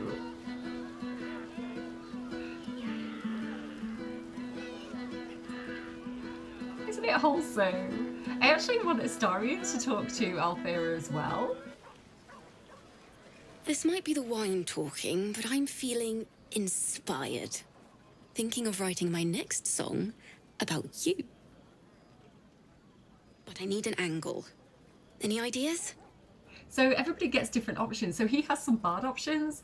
Let it only be as truthful as the true poetry would permit. That doesn't sound very Astarion. If I want a song about me, I'll write it myself. This was very Astarion though. There's just so much. Let's start with my physical beauty and go from there. I tried to do Astarion's voice. A smile that sets the heart aglow. You're going to love it. I kind of want to see if Dirge is going to get any like special things as well there. Yeah, so I kind of want Dirge to go and speak to Alfira as well because honestly, in a different timeline, he sacrificed her in the middle of the night. Like, Alfira should be here right now, but we saved her. But he did knock her out, so I think he needs to apologise. Seems this individual doesn't think very highly of you, but few can resist a well-timed gift. How about something to smooth things over? I did it for the greater good, Alfira. Your offer appears to be of interest. Let's make it a good one. She only has a potato on her. I feel like I should give her some weapons. Here, have Shadowheart's mace. So yeah, let's bribe her a little bit. We've got this jewel that we can give her. I think Astarion has some fancy things he can give her. How about some paintings? You know, they can help to inspire you for, you know, your future poetry. How about some gemstones? Astarion, don't listen. It's for the greater good. She will be pleased with this offer. But I feel like we need a little bit more. I'm going to give her this armor because we have 4 versions of it. It's modded armor. And hopefully this is going to be good enough to kind of like get her liking us a little bit. Oh, not quite. Okay, I might need to give her a few more things. Oh, there's some agate. What else? I've got 7 of these books, so I'll give her 8 of them. No, 6 of them. I can't count. I'll give it 6 of these books. There we go. Okay, it's all right. It's not good, but it's not bad either. I think she'll talk to us now. Let's try and talk to her. This might be the one talking. If I hear my name in a song, your life is forfeit. Honestly, I'd rather you didn't. Huh. As usual, getting ahead of myself. Enjoy your night then. Things are still a bit awkward between them. It's fine. It's going to be fine. Let's have Dirge talk to Lae'zel. I should speak up. I have seen the Kithraki tear a screaming Nyogi's legs from its belly to fashion into blades. Yet they could not match your nerve today. It was enough to drive me to madness. A pity for us both you've turned your back on me so often. I am grateful for your aid. You are a gifted warrior. He's going to say that, and then he's going to say, perhaps we could get to know each other another time. Perhaps. Perhaps not. I will take pleasure when I wish, and from whom I wish. One day fortune may favor you. Lae'zel actually comes on really strong when she likes you, and I have woohooed her a few different times in a few different ways, and I do not regret it. Okay, let's check in with little brother Astarion. You know, I never pictured myself as a hero. Never thought I'd be the one they'd toast for saving so many lives. And now that I'm here...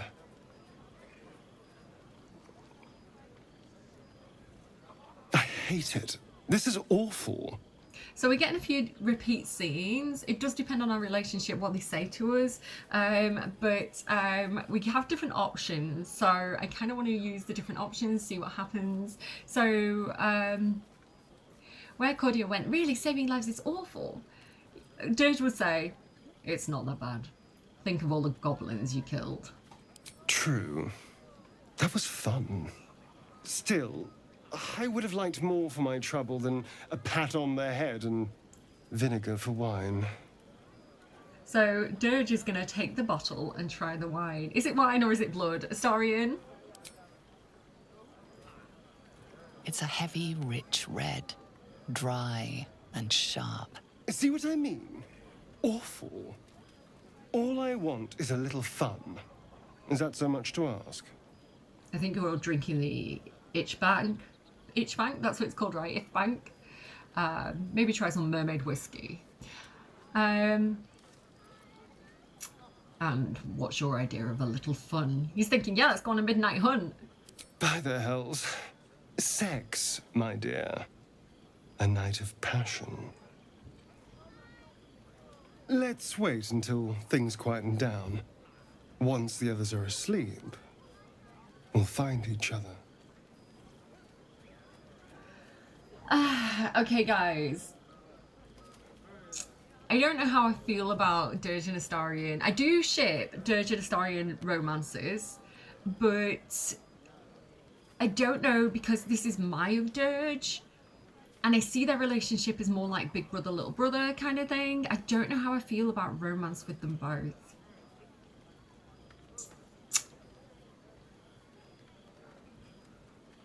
He's gonna say, he's gonna be intrigued. I do like the idea of, I don't think it'd be love between them. I think there would be love there, but I think it would be almost like a brotherly love. And I think maybe if there is sexual attraction between them, it's more of a like physical thing, like because they can rough each other up a bit. I'm gonna say, I'm not sure. Let me get back to you. All right, but don't take too long. You're not the only tasty morsel around here. I think Dirge wasn't expecting it. You know, like Gale, when I was like, Gale, and he was like, what? Yeah, I think he wasn't expecting it from Astarion. And so now he's kind of like considering it. But I don't know, it takes him a while to trust people, so I don't know about it. I don't know, guys. I wish this wasn't here, especially for the tiefling party. It's so ugly. That constant reminder of what he's done. Let's go and talk to Karlach. Would you look at this place? All these people happy because of us. It's nice to be somewhere where good is still possible. And with good potations too. Are you enjoying yourself? Fuck yes. I'm celebrating my freedom and our friendship and these folks' bright future besides. All I need now is a fire-retardant lover to get lost in till sunrise. Did you have parties like this in Avernus? Not so much. You spend the whole time avoiding swords and schemes. Plus, people just get nastier as the night wears on. I tried to make friends at first. Learned my lesson fast. Better to keep to yourself in hell.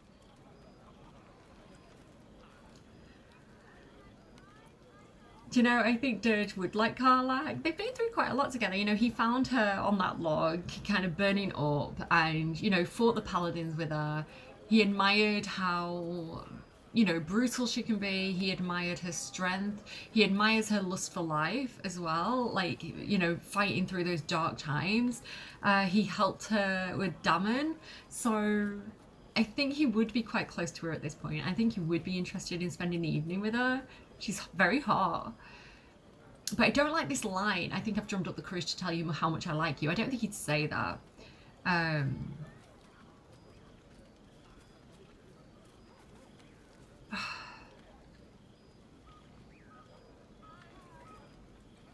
Should we heat up the night together? He'd say something like that. I don't know. I'm bad at pickup lines. I like you too. A lot. I'm sure you know that by now.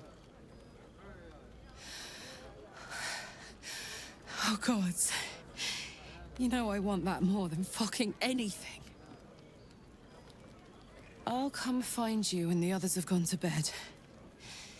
Wait up for me, all right?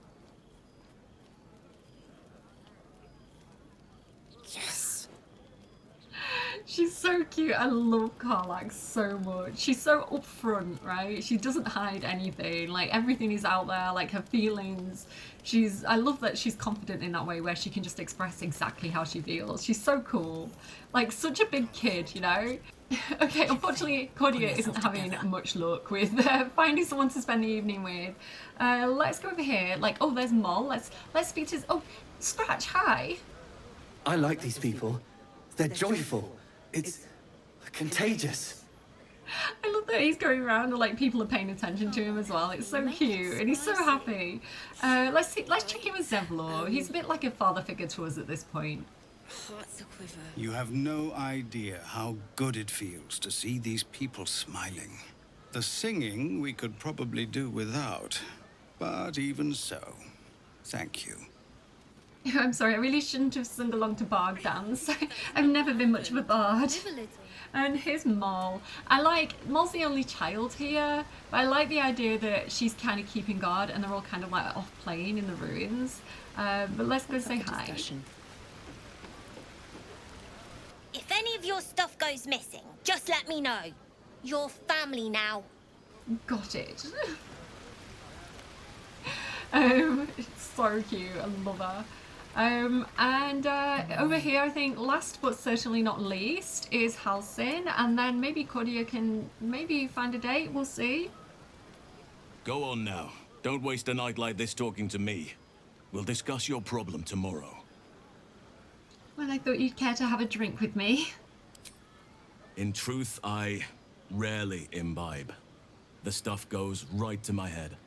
Before you know it, I'd be breaking into song or declaring love to the first person I laid eyes on. He pointed at me. Guys, we might be in with a chance. Well, I failed to see the problem. Then you have never heard me singing, which makes you very fortunate. Perhaps there's something else you'd rather do then. Would she say that? I think she'd read the mood of the room. I think she'd see that he's got some thinking to do. Like, he's not really in that place either. Like Gale and Will. Maybe he's a bit broody. We'll talk another time. Go on, enjoy yourself. Seek out some wine before it runs dry. There are a lot of thirsty people around here. Well, you know, before I played the game, I did hear that there were a lot of thirsty people in it, but I'm failing to see that right now. Let's check in with Big Sister Lae'zel.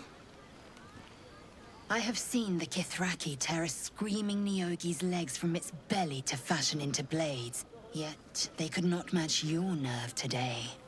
It was enough to drive me to madness.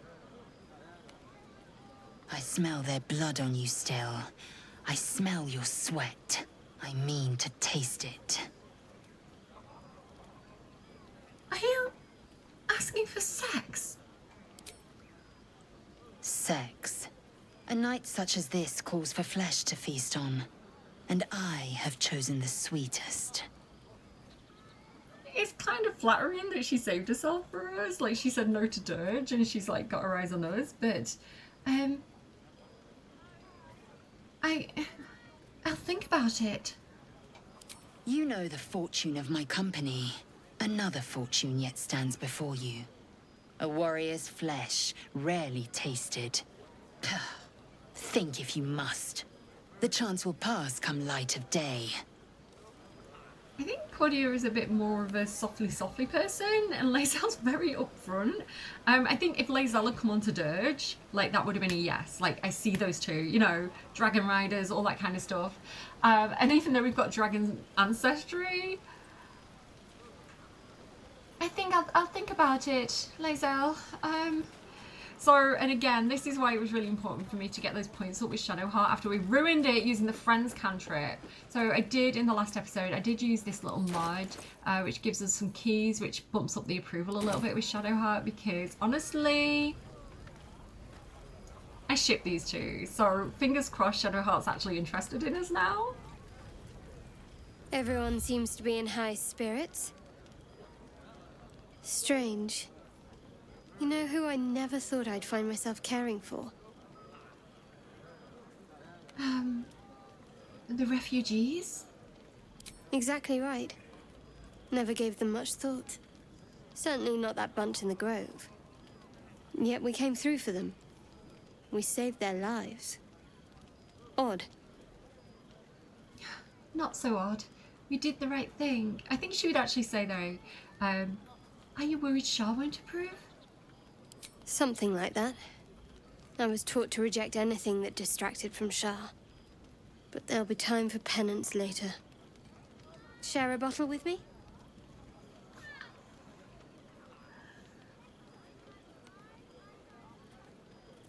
I'd be glad to. We should wait a little while. Until the others have drifted off.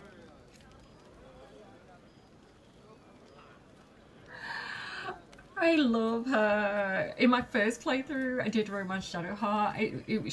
She was the one for me. And I like these two together. I'll find you after everyone's turned in for the night. Best not keep me waiting. I'd prefer not to entertain myself. I love her. I love her. I love her. I love her. I love her. I love her. She's the one for me, guys. Okay, on that note, I think it's time for bed, and hopefully we're not going to bed alone. I think both of them have found a date for the night. I think I've spoke to everybody that I wanted to speak to. I think we've done some good groundwork as well for the future here this evening. Yeah, so just so you know, I'm gonna have to kind of jump back and forth between scenes. I don't know how that's gonna work out in the editing, but I want a certain outcome, and the only way to do that is to faff around with these cutscenes. So excuse me if it's a little bit jumpy. Let's do this thing. The buzz of celebration quiets to a soothing hum as you approach your bunk.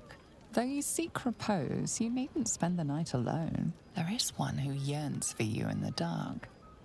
Who will you seek? Karlach. Your heart skips a beat. What treasures might this night bestow?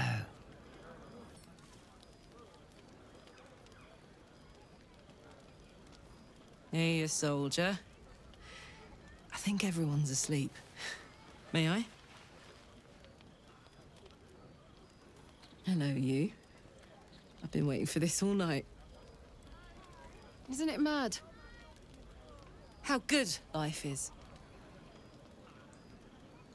So I have actually picked two of the more wholesome scenes. If you have the opportunity and you choose to romance people like Lae'zel or Astarion, and I believe Halcyon, although I've never actually done that myself, you get scenes that are much more sexual, more nudity and things like this. The Karlach and Shadowheart scenes are actually really wholesome, at least this first stage of romance. So yeah, really excited about those.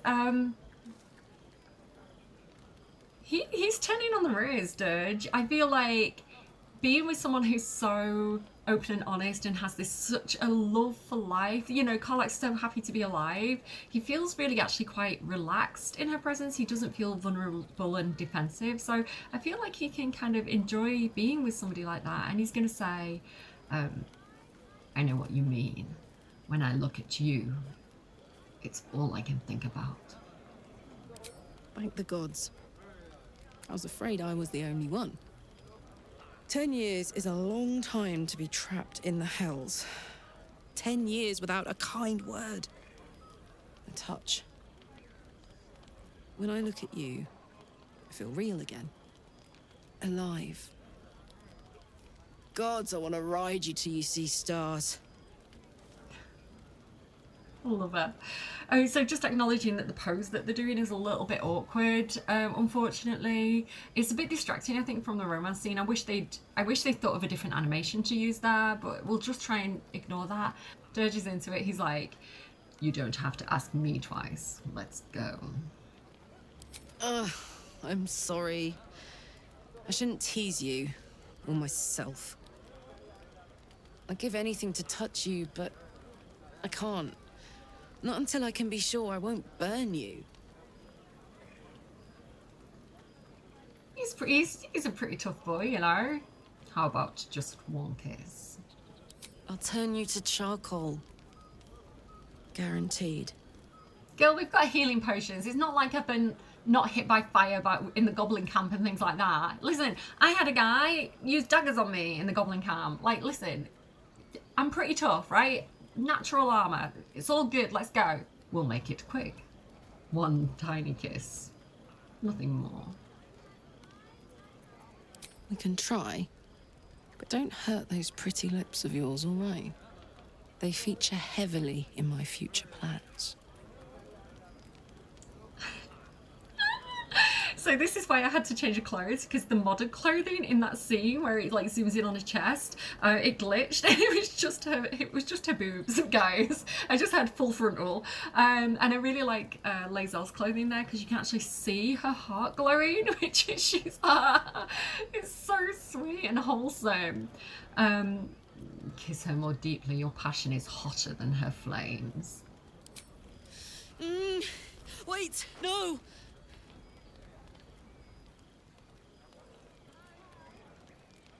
Are you all right? Her concern for him, she's so sweet. I love her so much. A little singe, but it was worth it. You have no idea. If I weren't so worried about killing you, I'd be in a puddle on the floor. So, what do we do now? Again, I just love how honest she is about her feelings. Like, she's not hiding anything. And all these options are great. I think we could read a book is funny. I like the option let's talk. I know so little about you, but I've tried both these scenes and you get a little bit more from this option and I really like it. So maybe I can't touch you, but I could tell you what I'd like to do to you.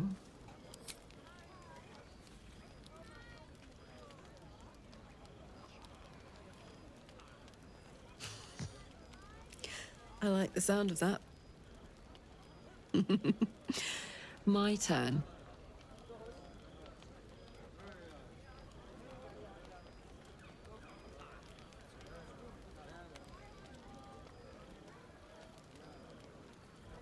And that's a promise. On that note, I better head back to my bunk. You might not be able to touch me, but you've given me a lot to think about. I love it so much. Like, it's right, it is sexualized, but it's sexualized in a really wholesome, like, healthy way, where like where they're showing I'm getting full body tingles. Like, it's so sweet. Like, it's so cute. Like, they're showing real concern for each other. You know, Carlotta's scared of hurting him. You know, she's being very honest about her feelings. And, you know, so much credit to the writers of Baldur's Gate, because that is not just a sex scene, right? That's not just, hey, get your rocks off. That is, let me show you more about this character's vulnerabilities, you know, their personality, their, you know, the consideration for the friends. Like, I really, really, really love the Karlach scene. And the Shadowheart scene as well is equally sweet. The buzz of celebration quiets to a soothing hum as you approach your bunk. Though you seek repose, you needn't spend the night alone. There is one who yearns for you in the dark. Who will you seek? So she has a few more options. She can think about Will and she can think about Gale, but they were not in the mood tonight. She's going to spend the evening with Shadowheart. She's looking for something a bit more physical than fantasy this evening. Your heart skips a beat. What treasures might this night bestow?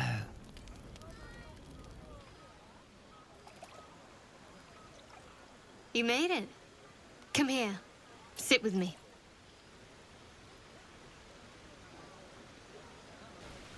Her big massive dress there. I did have the option to put her in pants, but I like the idea of her wearing her party dress for this.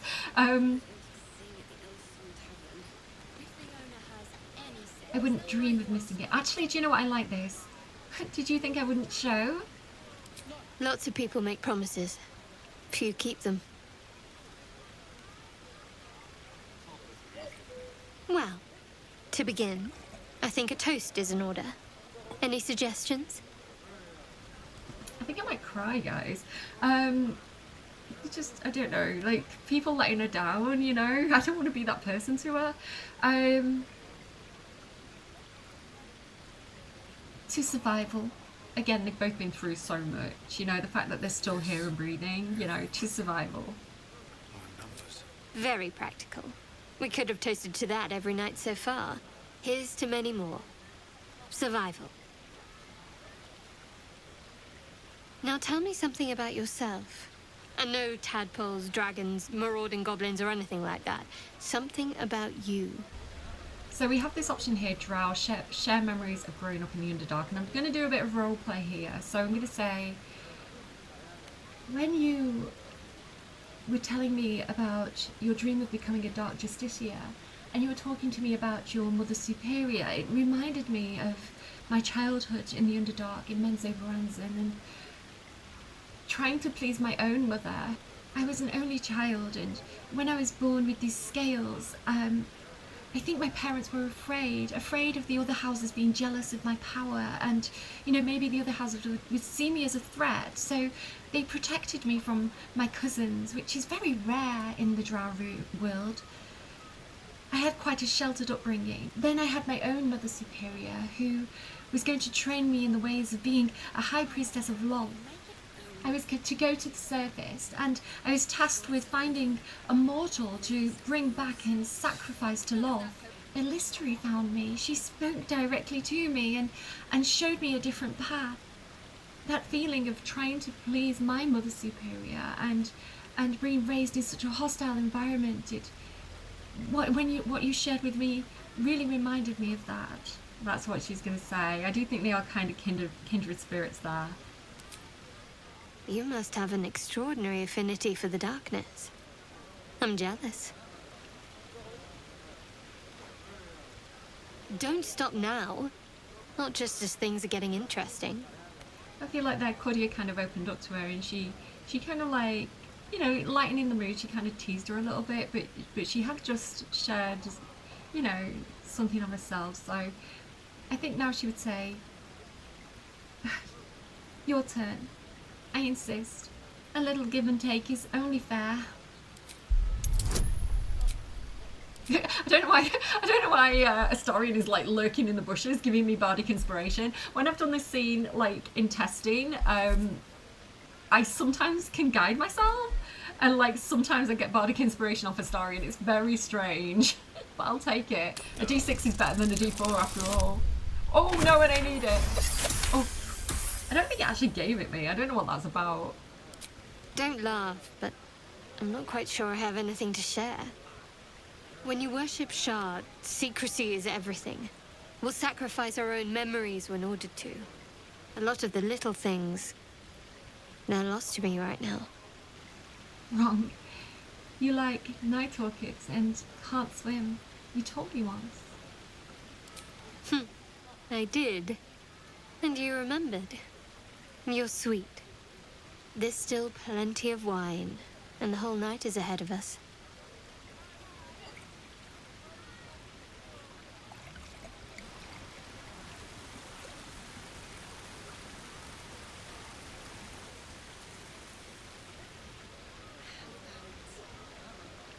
Nearly light. The others will be awake soon. I think they're awake. I can still hear them really loudly in the background. Shush! Alfira and Lacrissa, stop chatting! That's my girl. The others can wait. I don't want this to end just yet. Another moment won't kill them, I suppose. Well, it might, but let's take that risk.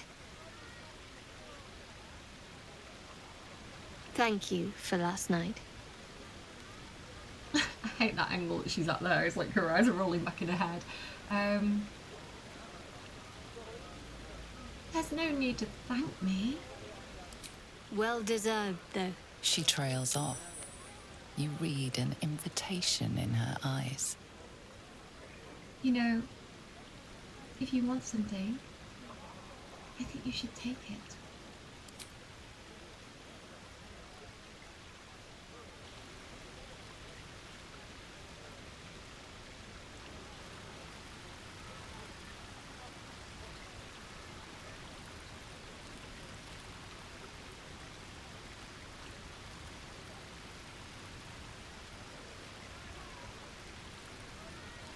That didn't hurt, did it?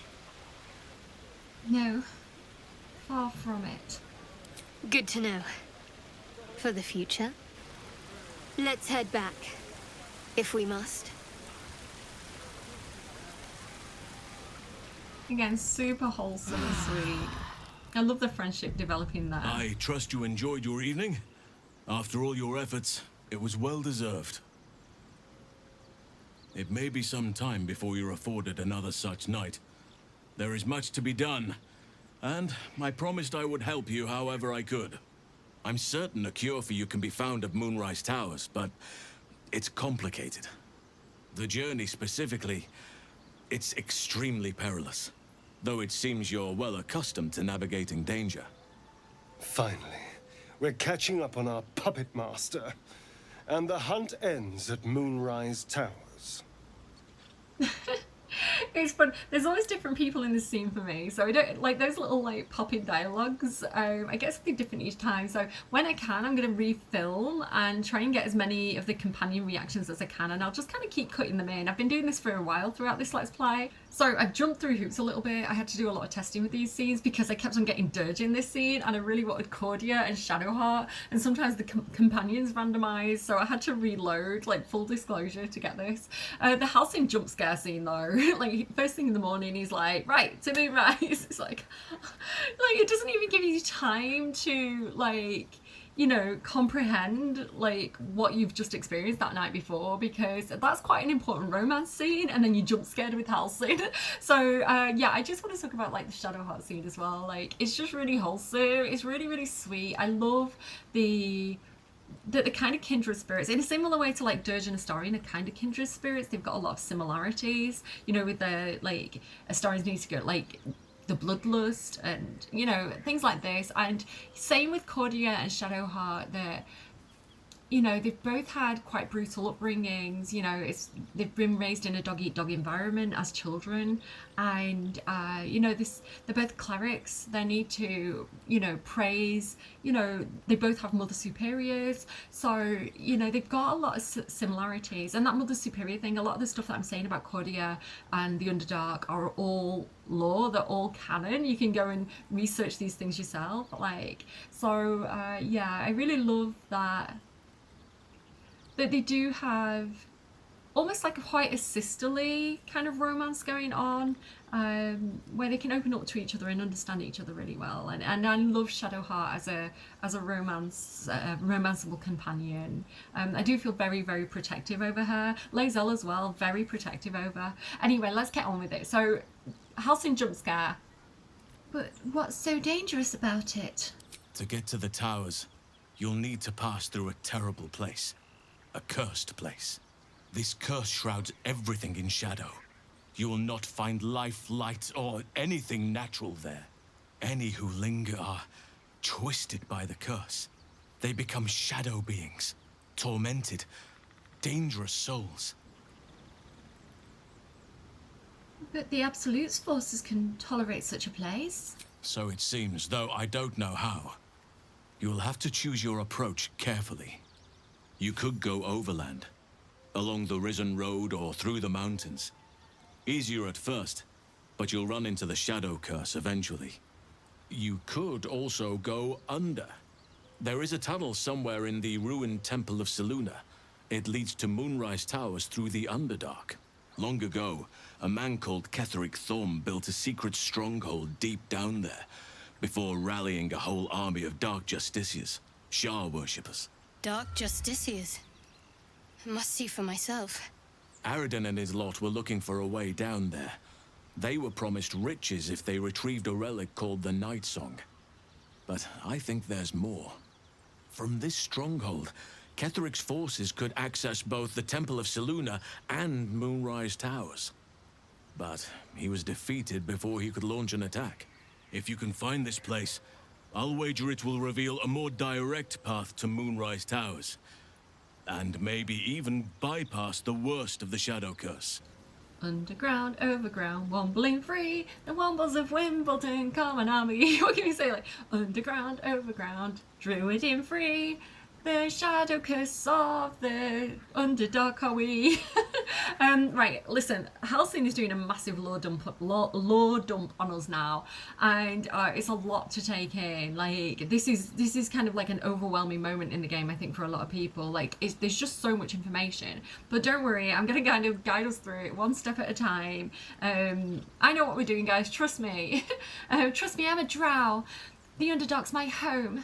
Better to take that route than risk this curse. Like, she's familiar with it, right? So Underdark's the choice. Anything is preferable to risking the Shadow Curse. I would like to join your camp, if you'll allow me. I can offer my skills, my counsel. I've long sought to return to Moonrise Towers. It seems our fates have aligned. You want to come to Moonrise as well? Why? Unfinished business, and a lifetime of regret to repair. I helped overthrow Ketheric Thorm and his Dark Justiciars years ago, but I failed to prevent him from unleashing darkness across the region before he was defeated. I spent years researching the curse, trying to put an end to it. Nothing has worked. Yet, if I can join you and get close to Moonrise, perhaps I can lift this curse. Same as you may find a cure for your infection. Is that why you went with Eralyne? You thought he might uncover this route to Moonrise. So again, a little bit of a reminder. So when we originally got to the goblin camp, and there were the adventurers who were like, let us in, there's goblins, and then they had to fight with Zevlor, and the guy as well that we rescued, Liam, who was being tortured in the goblin camp. They were all the adventurers that were with Halcyon looking for this night song. So yeah, that's what we're asking about. Is that why you went with Eralyne? You heard he might uncover this route to Moonrise. Precisely. Then perhaps I could have done something about both the Shadow Curse and Ceremorphosis aberrations. But in my eagerness, I put far too much faith in the abilities of Eralyne and his band. We didn't even get close. So this is one of the frustrating things as well, I think, about Halsin's story and the adventure at this point, where we spend so much time looking for him, and like the Grove sounds so dependent on him. They're all like, we have to find Halsin, we miss him.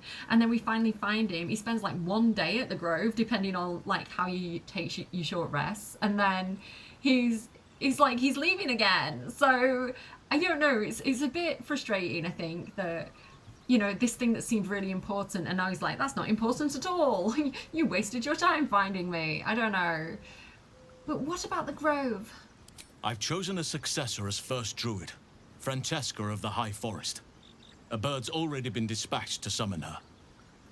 I don't know if this Francesca is someone from like an older game, perhaps. Like maybe people who've played Baldur's Gate 1 and 2 recognise her and they're like, yeah, Francesca. Cordia has no idea who this person is. But what about one of the others? Wrath, perhaps? Wrath has promise, but he has a ways to go yet. He wasn't able to stop Korga by himself. The Grove needs experience and a strong hand. The Grove needs to move beyond the mistakes of the past. What it needs is an unknown quantity. An outsider who can enforce the Oakfather's teachings without bias. This is why I chose Francesca. She will restore simplicity and purity to the Grove in my absence. But won't this cause resentment? Resentment will spring up like mushrooms no matter what I do. You cannot please everyone, and you'd be a fool to try. Now, we've quite the journey ahead. Best get started. I advise you start in the Temple of Selûne. If you find the Dark Justiciar's hidden entrance, it could lead you all the way to Moonrise. Do not be so impatient to move on as Halsin. As ever, the Githyanki Kresh remains our priority.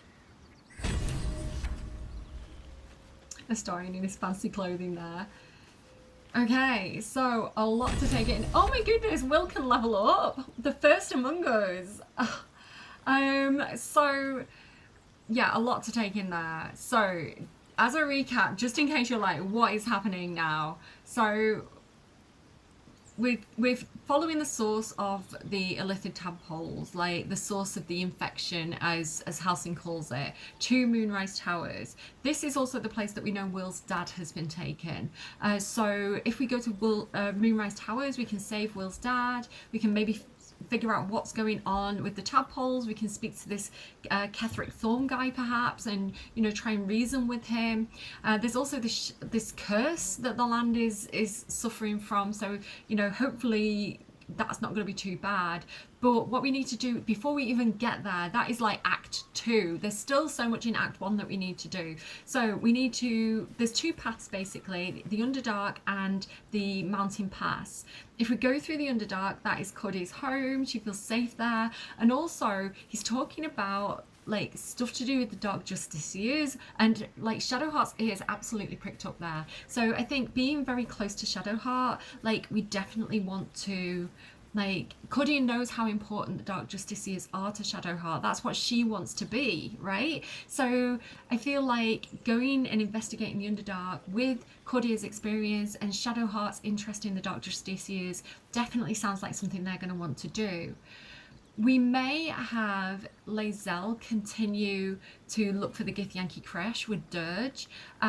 So I'm thinking maybe Dirge, Lae'zel, Karlach and one of the others, they take the Mountain Pass route perhaps, because Lae'zel can go and look for the Githyanki Kresh, because she seems to think that this might be a cure for the tadpole. They have this safe kith device that can get the tadpole out of your head, so that might be a solution. She's very, very hell-bent on doing that. And also this is a small thing, but when we went to Joaquin's Rest and it was that inn that the goblins had raided and it was on fire, and we rescued Councillor Floric and all that good stuff, Karlach was helping a guy who his wife had died, and she was helping him find the dowry, which she was going to donate to her sister. It was a sister's wedding. That was a whole thing, and I accidentally forgot to return it to him. We went and found it, and I got distracted with Will's quest, so Karlach still has the dowry ring on her. So what I'm thinking is we send Dirge, Karlach, Lae'zel and one of the others along the Mountain Pass to take the dowry ring back and go and look for the Githyanki Kresh. Meanwhile, Cordia, Shadowheart and whoever whoever else is going to be in that gang are going to go into the Underdark and, you know, go figuring out this Dark Justicia thing. And, you know, maybe if we go both routes, maybe we can kind of like meet in the middle somewhere, something like that. So yeah, that's my plan. All right, so we're not even in Act 2 yet. Like that's just the information dump for where we're going next. Basically, we still got a lot of cleaning up to do in Act 1. We've got the Githyanki Crash, we've got the Underdark, we've not even defeated the Hag yet, so there's still so much to do. I am excited. Okay, so that is the episode. I hope you have enjoyed. Leave a like if you like, subscribe if you haven't already. If you're enjoying this series and you don't want to miss any videos, make sure you hit my notification bell, because I've noticed YouTube's algorithm has gone weird again. It keeps suggesting things that I'm not interested in and then like hiding things I am. So yeah, just make sure you're hitting the notification bell to make sure that you're more likely to be notified when my videos go up. Baldur's Gate should continue to be every Friday, you know, if everything goes according to plan, so watch out for those. I like to do that because people can watch it over the weekend, so I do find that the views have a slow start and then people kind of watch it over like Saturday and Sunday, so because they are longer videos, I like to time it that way for you guys. So yeah, and go and play the game yourselves. Again, it's a brilliant game. I've actually bought it twice. I bought it originally because my eldest wanted to play it, and then I got hooked on it, and then we were like, we want to play together, so I actually bought it again so that we can play together. And if they had cross compatibility, I'd buy it again as well for the Xbox, so that we can play more of a family. Yeah, I really do value it. And you know, games like that where you just get hours and hours and hours and hours and hours and hours of gameplay, you know, like so worth it to me. So yeah, definitely, I personally recommend this game so much. I keep telling my friends to get it, and everyone I've recommended it to absolutely gets hooked. Like, I've not had anyone play it and be like, oh, this is boring. It's just not a thing that happens. So if you're not playing it yet, and if you have, like, if you're interested in getting it, I highly recommend. And yeah, that's it. Do take care of your faces, take care of your friends, and have healthy relationship boundaries. If you're interested in my Sim series, I'm covering Love Struck at the moment. I've got my Romancing the Right series, which is all about healthy relationships, so go and check that out too. And take care of your faces. Have a good week. I will see you again soon.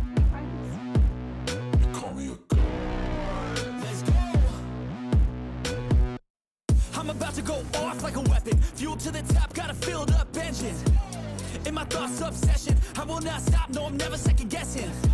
I got a God complex, haters love to hate, but I never feel pressed. Got a lot on my plate, but I never get stressed. I'll take all the pressure like I'm acing this test. Tear it up like I'm Jason. I see the world like it's ready for the taking. I see this place like a game I'm playing. Straight to the bank to collect my payments. No negotiations, it's my way, I was born impatient. And like a damn Freemason, I'll run this nation. They call me a